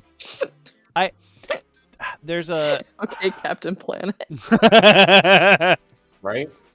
I wasn't even thinking of that because it's trash. That's so good. God, you become Rocky from Paw Patrol. Yep. Oh my god. No. I was thinking there's a... I don't know if it's an official item or not, but it's called like the Golden Prince's Tabard or something. But it's a cloak that is made out of like Zorn flesh, so it tugs you in the direction of gold. And my players have one in their group, but they also have met a Zorn, and I was like, "What are you wearing when you meet this Zorn?" And they're like, "I'm wearing my I don't think he's gonna be happy if he thinks we skinned one of his friends and wore his skin." And I was like, that was a good okay, you got me on that one. I was gonna see if you were gonna mess that up. No, he would not be happy if you wore his friend's skin. Nope. Most people aren't. Most people. Yeah.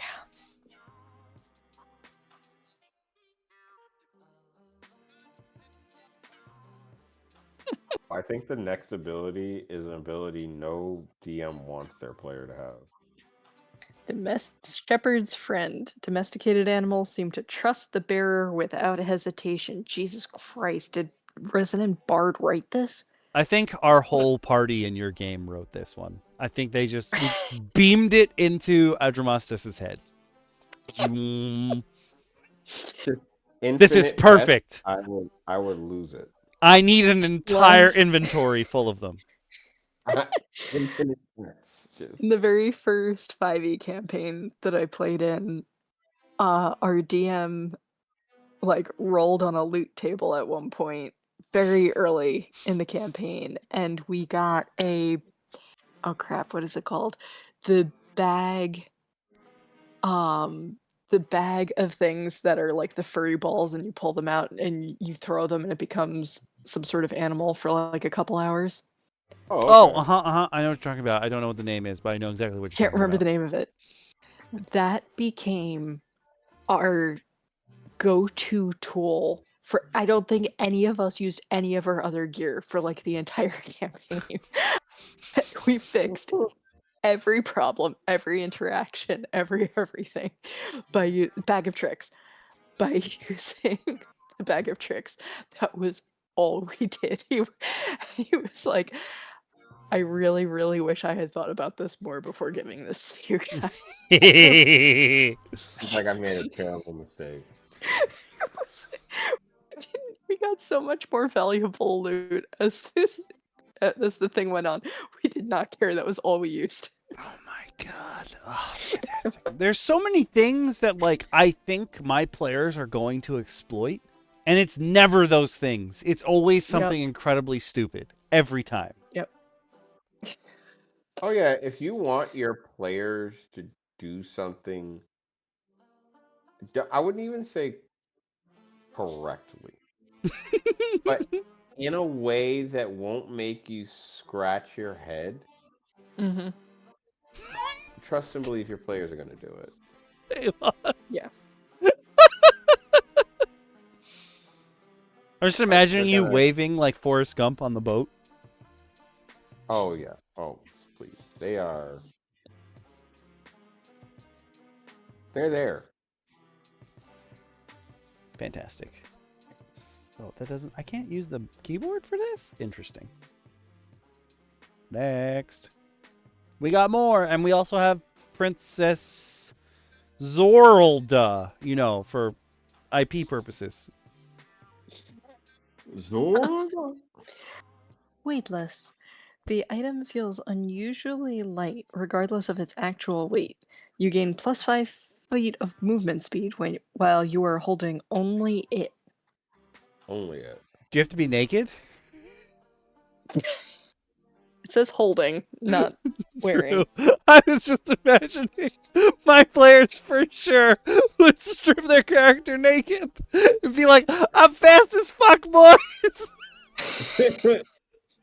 I mean, that's Discworld. That is Discworld. That's absolutely Discworld.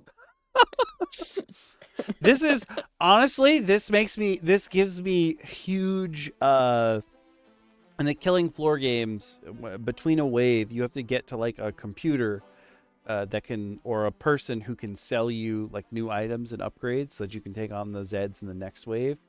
And not everyone knows this, but in Killing Floor, if you stow your guns and take out your knife, you run like 35% faster. And I feel like this is that same kind of idea.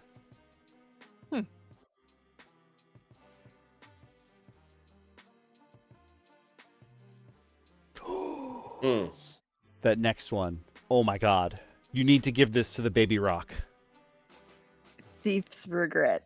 If stolen, it grows uncomfortably warm in the thief's possession until returned or discarded. That is amazing. Oh I love this! That's so good.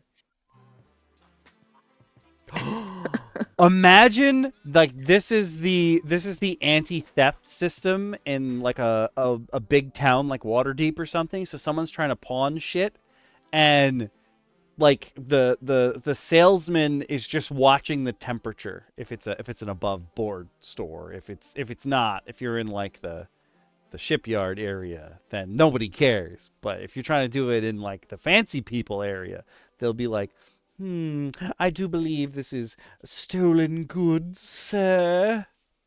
Mm-hmm. Why would you think that? They're holding it with oven mitts. Yeah. Like, sir, you have It's on just, oh my god, it's just Jack DT. That day, we're sitting in my kitchen. He's behind me. He had put something in the oven. And I just hear him go, ow, ow, ow, ow, ow, ow. And I turn my chair around. I go, what are you doing? And I see him repeatedly reaching into the oven, trying to grab the rack. And I go, why? And he goes, my food's in there. And I go, you are eye level with oven mitts. Just look forward. Why are you still trying? Oh my god. That's how these people try to pawn their items. Ow, ow, ow, ow. This is totally mine. Ow. Oh boy. Oh, okay. The next one, Worded Whisper, is so cool. When placed near a lock, it murmurs a one-word clue about what lies beyond. Danger, treasure, empty. That's cool. I need a billion items with this ability. Yeah. I need it. This is so cool. Okay, Sleeper's Grace. While in physical contact with the item, you always sleep peacefully. Oh. That's so nice. Wait. While in physical contact. Okay. That's so cute. Like, this is your Can I get legit... one of those for the tiny barbarian? Yes! I was just about to say, this is legit, like, your security blanket. Yep. Oh, okay. Okay. Awaz, I have to send you... I have to figure out where it is. But it's a... I think it's a dancer subclass for the fighter that, like, can create illusions and clones with their dancing. Like a sword dancer? Yeah! Like I gotta send that to you. You would probably very much enjoy it. I gotta figure out where it is. But I had some characters during my campaign Shield Meet. I had someone from a far off land. Like, that was their act. They danced with their own clones and stuff. I was like, oh, this is so cool. And I was trying to be like, y'all can be this if you want to be. I don't think my players got that. Like, there's a whole class we could just make you do that. Like, at subclass, like you just be that if you want to be. I'm not saying you have to change right now, but it's available to you. Because I'm pretty big, like in my campaign, on being like, yo, if someone else can do that, so can you, and vice versa. You son of a bitch. Polearm Master Dance. You son of a bitch. Blind Spot. Creatures gain a -10 penalty to Wisdom Perception checks made to spot it when placed among similar objects. That's also very cool. This is how you hide your sensor for astral projection and what have you. And you know what's interesting? You could stack this, I feel like, with the other ability earlier. Oh, yes. With you could stack those with Averted Gaze and Line of Light, so that, like, it just throws people off the whole time. I love this. I love this. You're gonna be rogue? I'm okay with that. As long as you have the stripe in your hair, then everything's fine. Homesick. If taken more than a mile from the place where it was found, it grows heavier by 1 pound per week. This is how you keep people from robbing graves. Mm-hmm. You steal the hero's weapon, good luck. Oh, I just gave you an idea, didn't I? You son of a bitch! I know we have to steal. That's very important. No!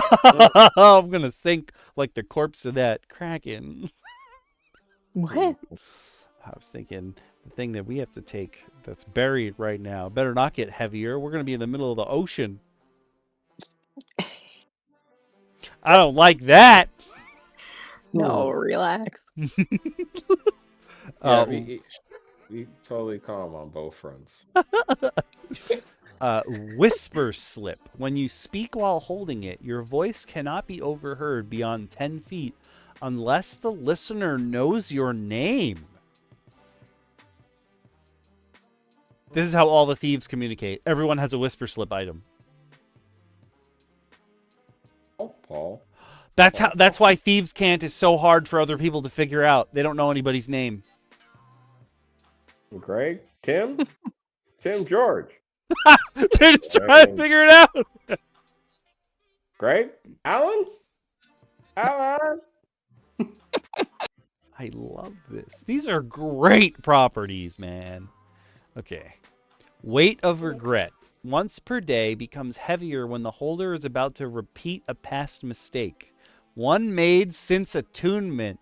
So, oh yeah, I'm all. Oh my! Have you ever drank bellies out of a shoe? Yes, old Greg, I have. So I want to give. I just want to give this particular item to Grimalkin, Grimjack's character. Like, he just be doing the same wrong shit over and over again. This would be fantastic.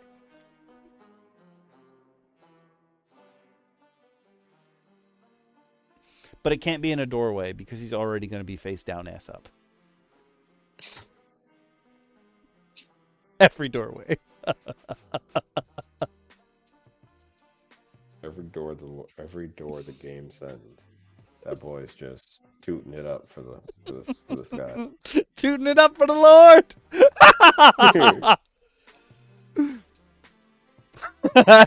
He was. Who wants to take final words? Well, guess what?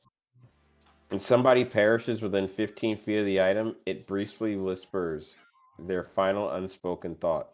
Only you hear it. That sounds like a curse. Yeah. No, I just thought of the worst way you use this against your players. They're in a cave. Okay, you guys ready? You guys are in a cave.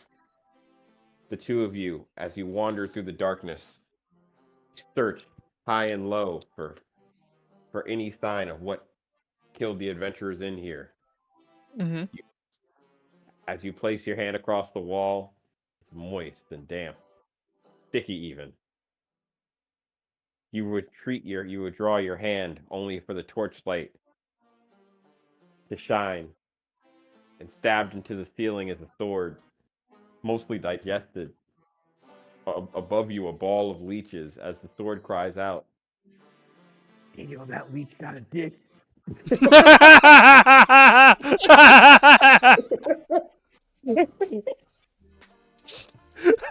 my god. That is the greatest typo that has ever existed. That is, I love how this has become so much part of our lore. You just told like a minute-long story to lead up to the punchline of it. That one, I was just like, I need to craft this carefully. Oh my god. Or it was late. Yeah. Oh my god. Yes. That's what the adventurers, all the adventurers' last thoughtlets were. It was late. It was late.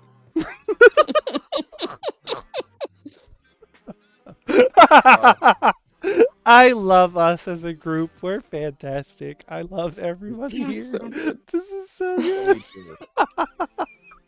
What we did.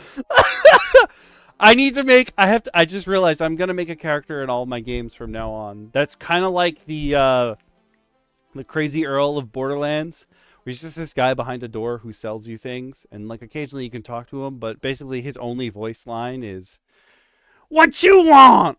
And I just need to make a guy that like runs through towns and is like, "Hey yo, that blank got a dick."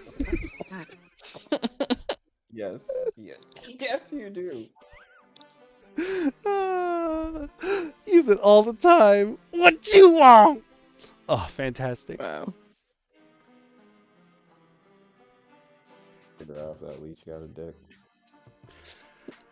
Oh, and we need Victorian. I gotta bring. I forgot what was happening, but there was like somebody was posting things about like they were gonna use their steam magic to get through the chimney, and like I cannot tell you how close my face got to my computer monitor, and I was like, I'm sorry, did you just reference Victorian orphan magic? It's so powerful magic. Who you got? Yeah. We have so much. Yo, that dress got a dick. I gotta get a shirt for myself, or like, okay, I want to put up. I need to like take down some family photos or some shit. So in my living room, I could just put up a big poster of Victorian orphan magic. Like that's my version of Live, Laugh, Love.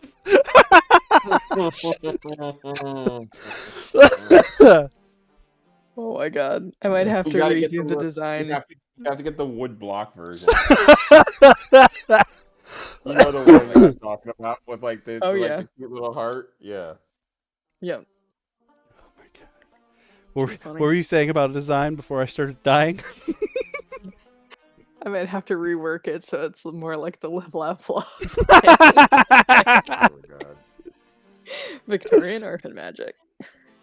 Folks, this is what happens here for Roundtable. Oh my god.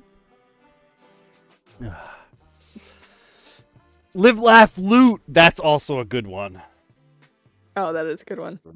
I would get an acrylic print of that and just set it on the table whenever like I'm gonna play D&D.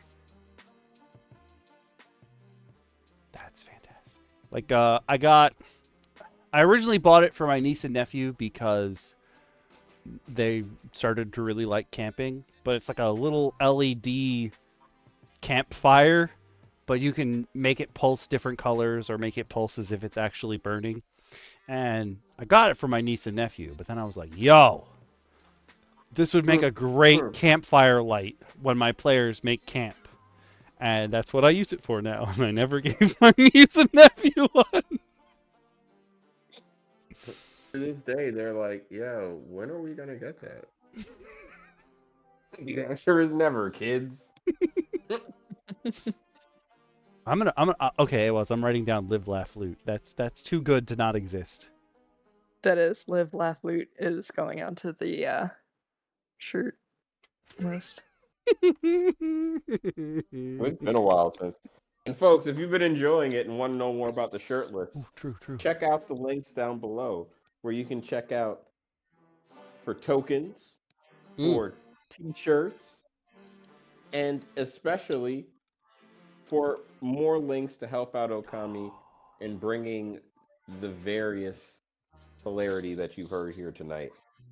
Yeah. And we're here mostly every Monday, barring holidays and natural destruction. We're usually here.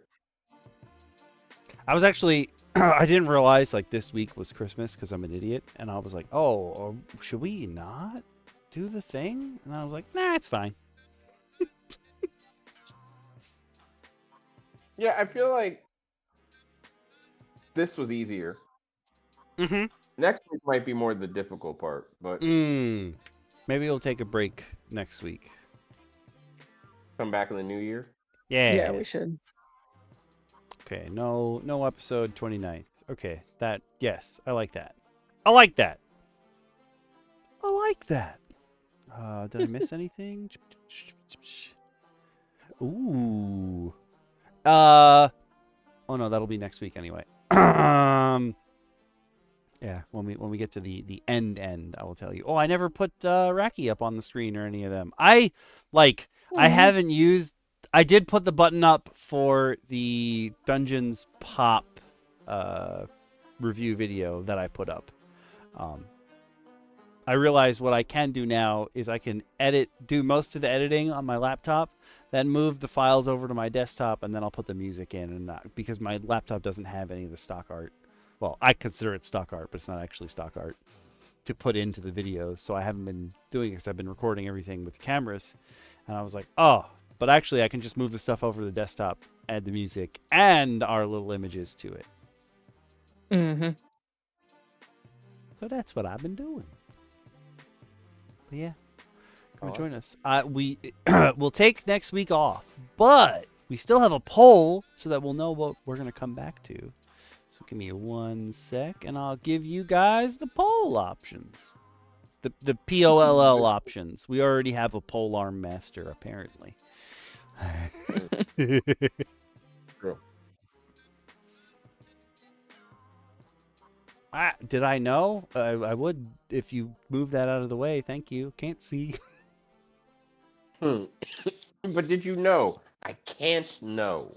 You're in the way. Next week's topic, we've got articles, maps, a one-shot supplement, spells, and subclasses. Whee. Ooh, okay. Something that DM Lacara tells me all the time, like, oh, I have a lot of lore. And I No, didn't I really... say you have too much lore.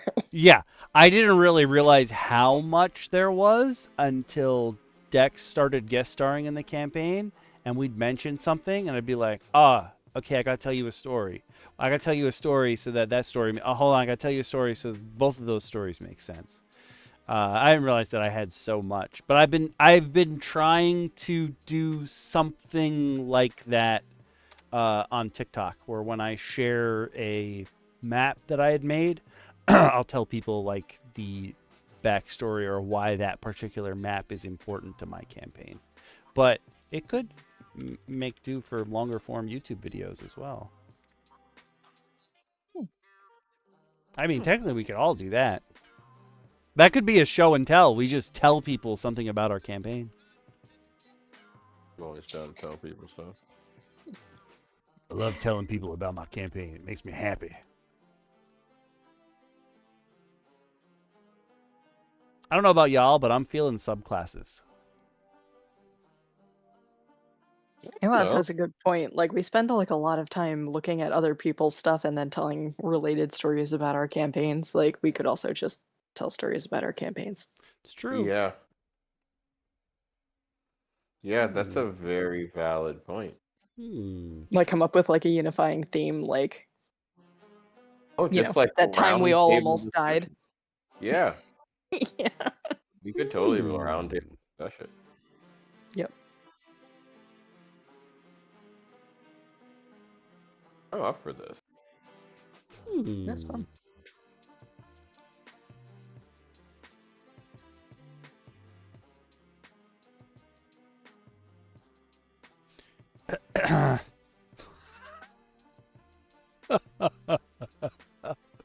Sorry, unrelated to that, but one of my oldest friends is like, yo, me and my sisters want to come up to... One of my oldest internet friends is like, me and my sisters want to come up to New York so we can finally meet. And her sister's like, I don't want to meet a stranger. And I'm like, you know, they know me.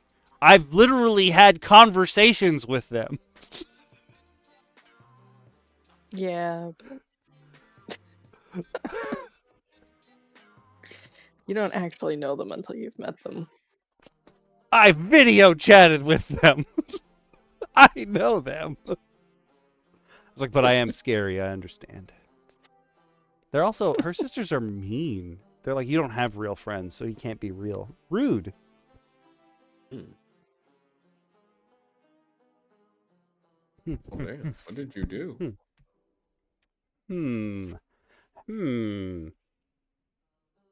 What did you do to them that you're not real?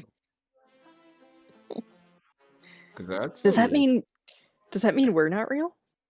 I guess. Whoa.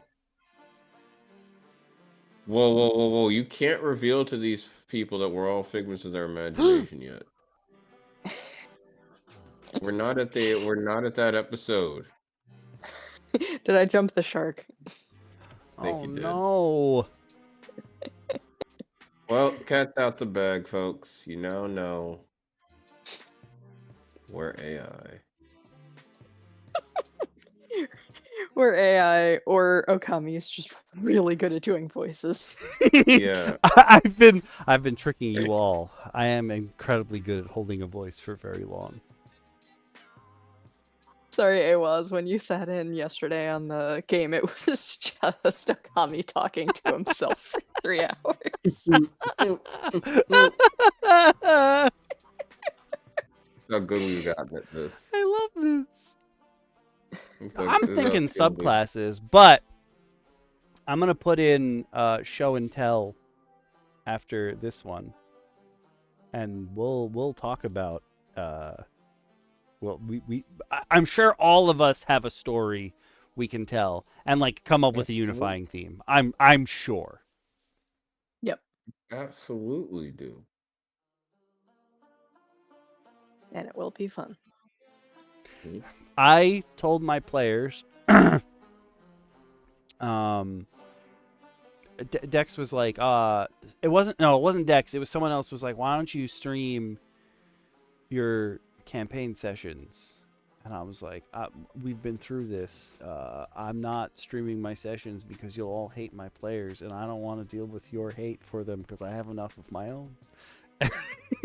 And they were like, huh. And I was That's like, real. also, like, the way that my players knock shit around, you won't have a good experience. They're gonna hit the camera like 5 billion times, and then you're gonna vomit, and you don't want that. Well, also, like, we can't deal with the fact that like half of your players aren't paying attention at any given time, or they decide they want food, and then it's a 2-hour sidetrack. Like, no Yeah. one's gonna sit around and watch that. No. They're not good. Like I had a conversation with Grimjack and Jack DT a while back where I was like, I can't trust you guys to be professional. Like when I'm filming a video or what have you. Like none of you follow professional directions. And they got mad at me. And I was like, you can be mad at me all you want, but we all know like, I can't trust you guys to do the right thing as a professional. And they're like, no. And so Jack DT was like, hey, can I help you unbox some of these God tier figures? Because, man, they're gorgeous. And I was like, yeah. And so I go, okay, here's the plan. This is what we do. We tell people the name of the figure. Then we show the front of the box. Then we flip it over. We look at the spiel. You say something about the spiel. Then we open the box. We show them the figures. We show them the cards. And he goes, okay. And I go, okay, 3, 2, 1. And he, first of all, moves the box out of my field of view and starts cutting it open. And I'm like, nope, that's not what we talked about. I was like, what's his name? He was like, I don't know. He got a big sword. I'm like, this is why none of you can be trusted. Be professional. Oh it's like we had this conversation 2 seconds ago. How did you forget already? Hey, remember that talk we started to have? Yeah. Yeah, the one where I explained to you what I need you to not do. Yeah. You did it. Immediately. Oh my god. Yeah, I feel for you there though. I truly do, because that's a frustration that you shouldn't have to deal with. Mm-hmm. Okay, so we don't have people who get shit-faced. Only 2 people like ever drink during our sessions, and it's not like a lot. It's like a drink. I don't. They might concentrate better rather than at all, actually. But no, we're pretty good on that as a group. Maybe if they concentrate better when they're drunk, maybe you should start giving them more drink. Yeah, So Dex had called me, and during our very last session, I said, okay, we have an agenda that I need to get through before we start. And in response to that, in response to me saying, here's this agenda we have to get through before we start today, Grimjack says, hey, here's a supercut of Brennan Lee Mulligan DMing. And the rage that pulsed through my body, and he goes, "Okay, everybody, come over here," and he starts streaming it in our channel, like in the D&D channel. And it wasn't like a short supercut. It was like 30 minutes. And I was like, I'm going to kill him. I'm going to kill him so hard. I'm just going to... And Dex called me earlier in the week, and he was like, bro, why did he play a video? And why did he play a video that long when we were trying to start? And I was like, I don't know. But I was going to murder him right on the spot. Not in game, in person. And then Kate, when I saw her, Valley Vajira, was like, he played a 30-minute video. I was going to drive down there and kill him myself. And I was like, that's how I feel. I love Valley of Vajiria. It's also great. I love the fact that various people now in their mind are just ready to strike. Like, he's created a legion of people prepared to strike. Yeah. Moments Yep. notice. You did this. So me and Valley of Jiri were talking, and we were like, I had the same conversation with Dex. I was like, when the Laundry King doesn't pay attention, he's doing something else. But he like needs to do something else in order to pay a little bit of attention, and he's also not disruptive. So our joke now is he was in a chess tournament online like 6 sessions ago. He just didn't say anything to any of us. Yeah, and he was paying a little bit more attention to the game than he normally would. And Valley of Vajiria was like, he needs a distraction, and it's his distraction. It's not the table's distraction. So we'll let him play chess. If he wants to join the online chess tournament while we play D&D, that's fine for you. Yeah, let him play chess. Let him Whatever play. works. That is that is the least invasive thing he could be doing. Because he is focused on the chess. He's not streaming the chess match. Yeah, also that.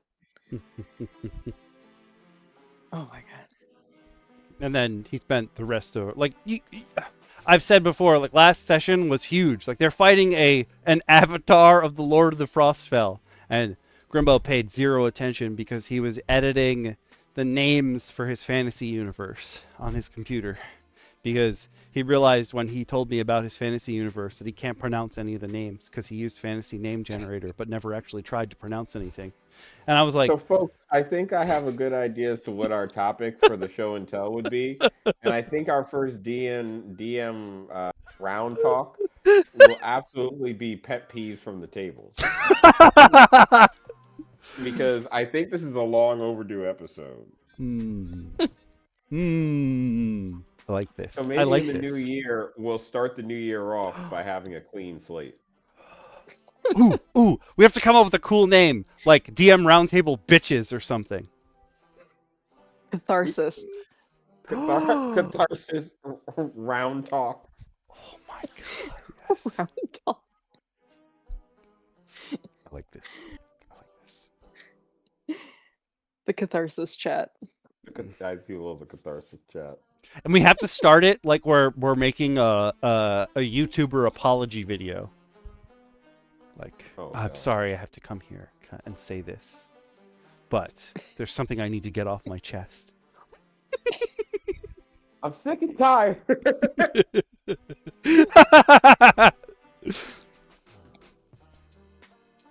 Oh my god! I can't wait to tell you all the crazy shit that happens at my table. I feel like this is going to be more of a therapy session for you, and we're just sitting there supporting you. I love all of this. Oh my god. Okay, it's fantastic. Honestly, we need the image. It's an intervention. We just need an image. We need an image now, though, of like you and I personified with just Okami on a couch, just laying back, and just the two of us sitting there, like with notepads, kind of like looking at each other. Speedy in the background pouring a drink for this guy, just with clubs peering over a book, like, huh? And just two mysterious figures in the background. Just peeking over, like peeking through the door, like, huh? What is happening here? This is Okami is sitting on a couch with his head in his hands. We're both patting his back. And you know what? And you know what? For the full circle, he's holding a stuffed Kieran. Stuffed Kieran. There you go. That's how we get Awaz in there. He's just holding a stuffed Kieran. Hey, Waz, can you draw this? I Awaz, like can you Dungeon listen back Master's to the last intervention. 5 minutes? Not Can you gonna look back lie, to the I last like that. 5 minutes? Come back.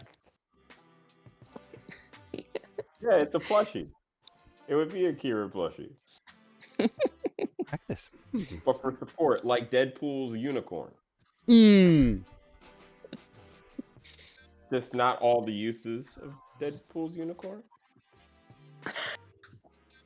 I don't want to know.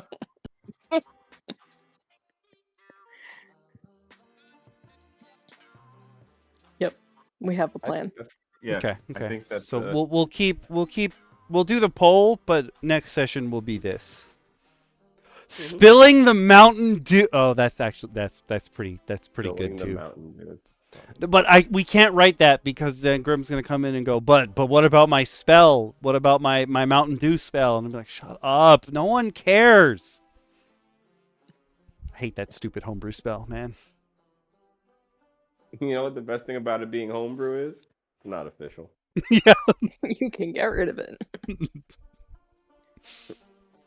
It doesn't take. He's got like, he has great hero, like his backstory characters like save the world, and he's like, they made Mountain Dew, that's what they're gonna be known for. No, that's not what they're gonna be known for.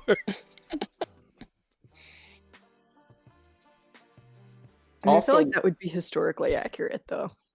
Probably. To some extent. Spilling the Mountain Dew, that's so freaking good. Alright. I gotta go to bed, guys. I think it's about time I also retire. I will post this poll, but yeah, we're gonna talk about our pet peeves next session. It'll be. I mean, we could. It could be DM Roundtable's version of delving into your DMs, I guess. Oh, yeah. Ooh, I get to cross-pollinate my playlists. A little DM delve. There you go. Yeah. Oh, instead of delve into your DMs, delve in with your DMs. There you go. Yes. Yes. All right, I'm writing that down. I have to come back. I've been pacing. Wait, no, not in that room, that window, because it'll just go away. Well, then I guess, folks, as this being the last episode of the year. Oh, true. Yeah. True. You want the Mountain Dew spell? I'll find it. Happy holidays. Yeah, happy holidays. Happy New Year. Hopefully, if you're rolling dice, hopefully you rolled the dice well, and you've passed your charisma check with the gifting bag of random luck, and you acquire the things that you either wanted or actually got. Yeah. You don't wind up from the bag of random gifts. And hopefully nobody tried to pull one out and then they lost their spell slot either. Everyone's gained the random toy as a child from no name series. Or like Super Powell Rangers from the dollar store. No. The best one I ever got, I got a Tiger Electronics handheld. You know the Tiger Com? I got one of those. You didn't even get a licensed one? Oh my god. I got the unlicensed one with 2 games. And I tried looking for more, and I couldn't find more games for the thing because it wasn't even sold anymore in stores. They were like, "What is that? They're like, yo, the color version's coming out soon. I was like, I gotta get a color version of this. This is gonna be the new. People are gonna be crying for this. No, nobody wanted the Triceratops. Aw. And I never acquired a color one, which was for the best. I got a Game Boy Probably. Advance instead. Actually, I had a Game Boy Advance already. This thing was already outdated. I was just so impressed by this no-name device. Surprising no one, I had absolutely no video games as a child. What? I can't believe that. Said no one that's ever met me.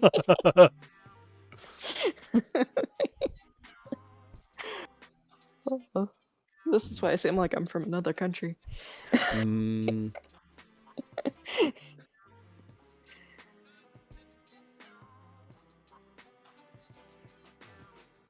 I was gonna say that where can they find each of us if they want to hang out with us during the week? But I think it's just Christmas time and other stuff, so probably it'll be kind of hard. Yeah, a little bit. Be a little Actually, tricky to find this week. I'm gonna be conduiting tomorrow. Ooh! Oh my goodness! In your first Yeah. official capacity? Yeah, first official capacity on the Enclave server. Oh, Tomorrow hell evening, yeah. I'll be running the game. That's awesome. If I'm around, I might see if I can pop in and listen. Yeah. I have an all-star crew. It's gonna be Zella and Janine and Rich. That's and one of fantastic. our new stars who has been there for a week and already has a character higher level than Serafina. Oh my god. Oh, yeah. Yeah. Going hard. Literally in a week. Yeah. So it'll be fun. But Okay. next week, even though we're not going to do DM Roundtable, Sunday will be the thank you stream. You guys voted to chill and edit MTG decks, so if anyone wants to come hang out and talk while I go and add new cards to my decks, honestly, hopefully, barring nobody gives me cards for Christmas, because then I'm gonna have to go through those too, and I don't wanna. Well, if you're bored enough and you want to get on some cockatrice and I'm around on Sunday, Ooh, let me true. know. Okay, that's true too. Maybe I'll actually play a game after I edit a deck or two. Yeah, I got some stuff already brewed up. Hmm. And I don't know for sure if we're gonna do a New Year's Eve stream, but I know people are showing up. I already got are you gonna be around? And I was like, for the party that I don't host, yes, I will be home so that you can show up at my house. Okay. Who's already coming? I know the Laundry King's on his way. I think Oxford Comma is going to come. I think, which is unusual because, well, her aunt was like, "You can't go anywhere on New Year's because you'll die." Oh yeah, my mom's like that. But no more aunt, so we'll see about that. But I don't know if Jack DT is gonna pick her up. I know he's off, but I don't. They're it's weird for them now. For reasons. I'm not even gonna get into even that this could spawn for me. I'm just telling Is you. this the reason I'm thinking it is? Might be. Yeah. So I don't know if he's gonna get her on the way or what have you, but we'll figure it out. I'm hoping Valley of Egeria comes as well because she hasn't been to a D&D session in a while because she keeps getting sick. I'm like, come and hang out with us. Laundry King was like, can we play Here to Slay? And I was like, I don't know why you're begging me to play. We love that game. Yes. You don't have to beg. That game's just enjoyed. Yeah. And I have the new banner quest. We can finally try it out. Yes, please. We might stream that. I might run that as the first tabletop stream game because it's sort of a card game. I guess technically it is a card game. But yeah, we'll see. I don't know if we're gonna stream, but I'll probably try. And yeah. Thanks for tuning in, everybody. Everybody have a good night and a good new year. See you then. See you then. Happy New Year. Happy New Year. Merry Christmas. Happy Hanukkah. Happy Kwanzaa. I don't know what else you might celebrate. Plane of sludge. Don't get too lit and wake up there. It happens to people every year on New Year's. It's hard to get out. Oh yeah, of your clothes and out of the plane. It's just double difficulty. Goodbye, everybody on Twitch. Bye. I will get you the Mountain Dew spell. They do. They have very little time. Festivus for the rest of us. That one works too. I will get you the Mountain Dew spell. Just remind me because I will probably forget as I go to the bathroom after the stream. Okay, bye.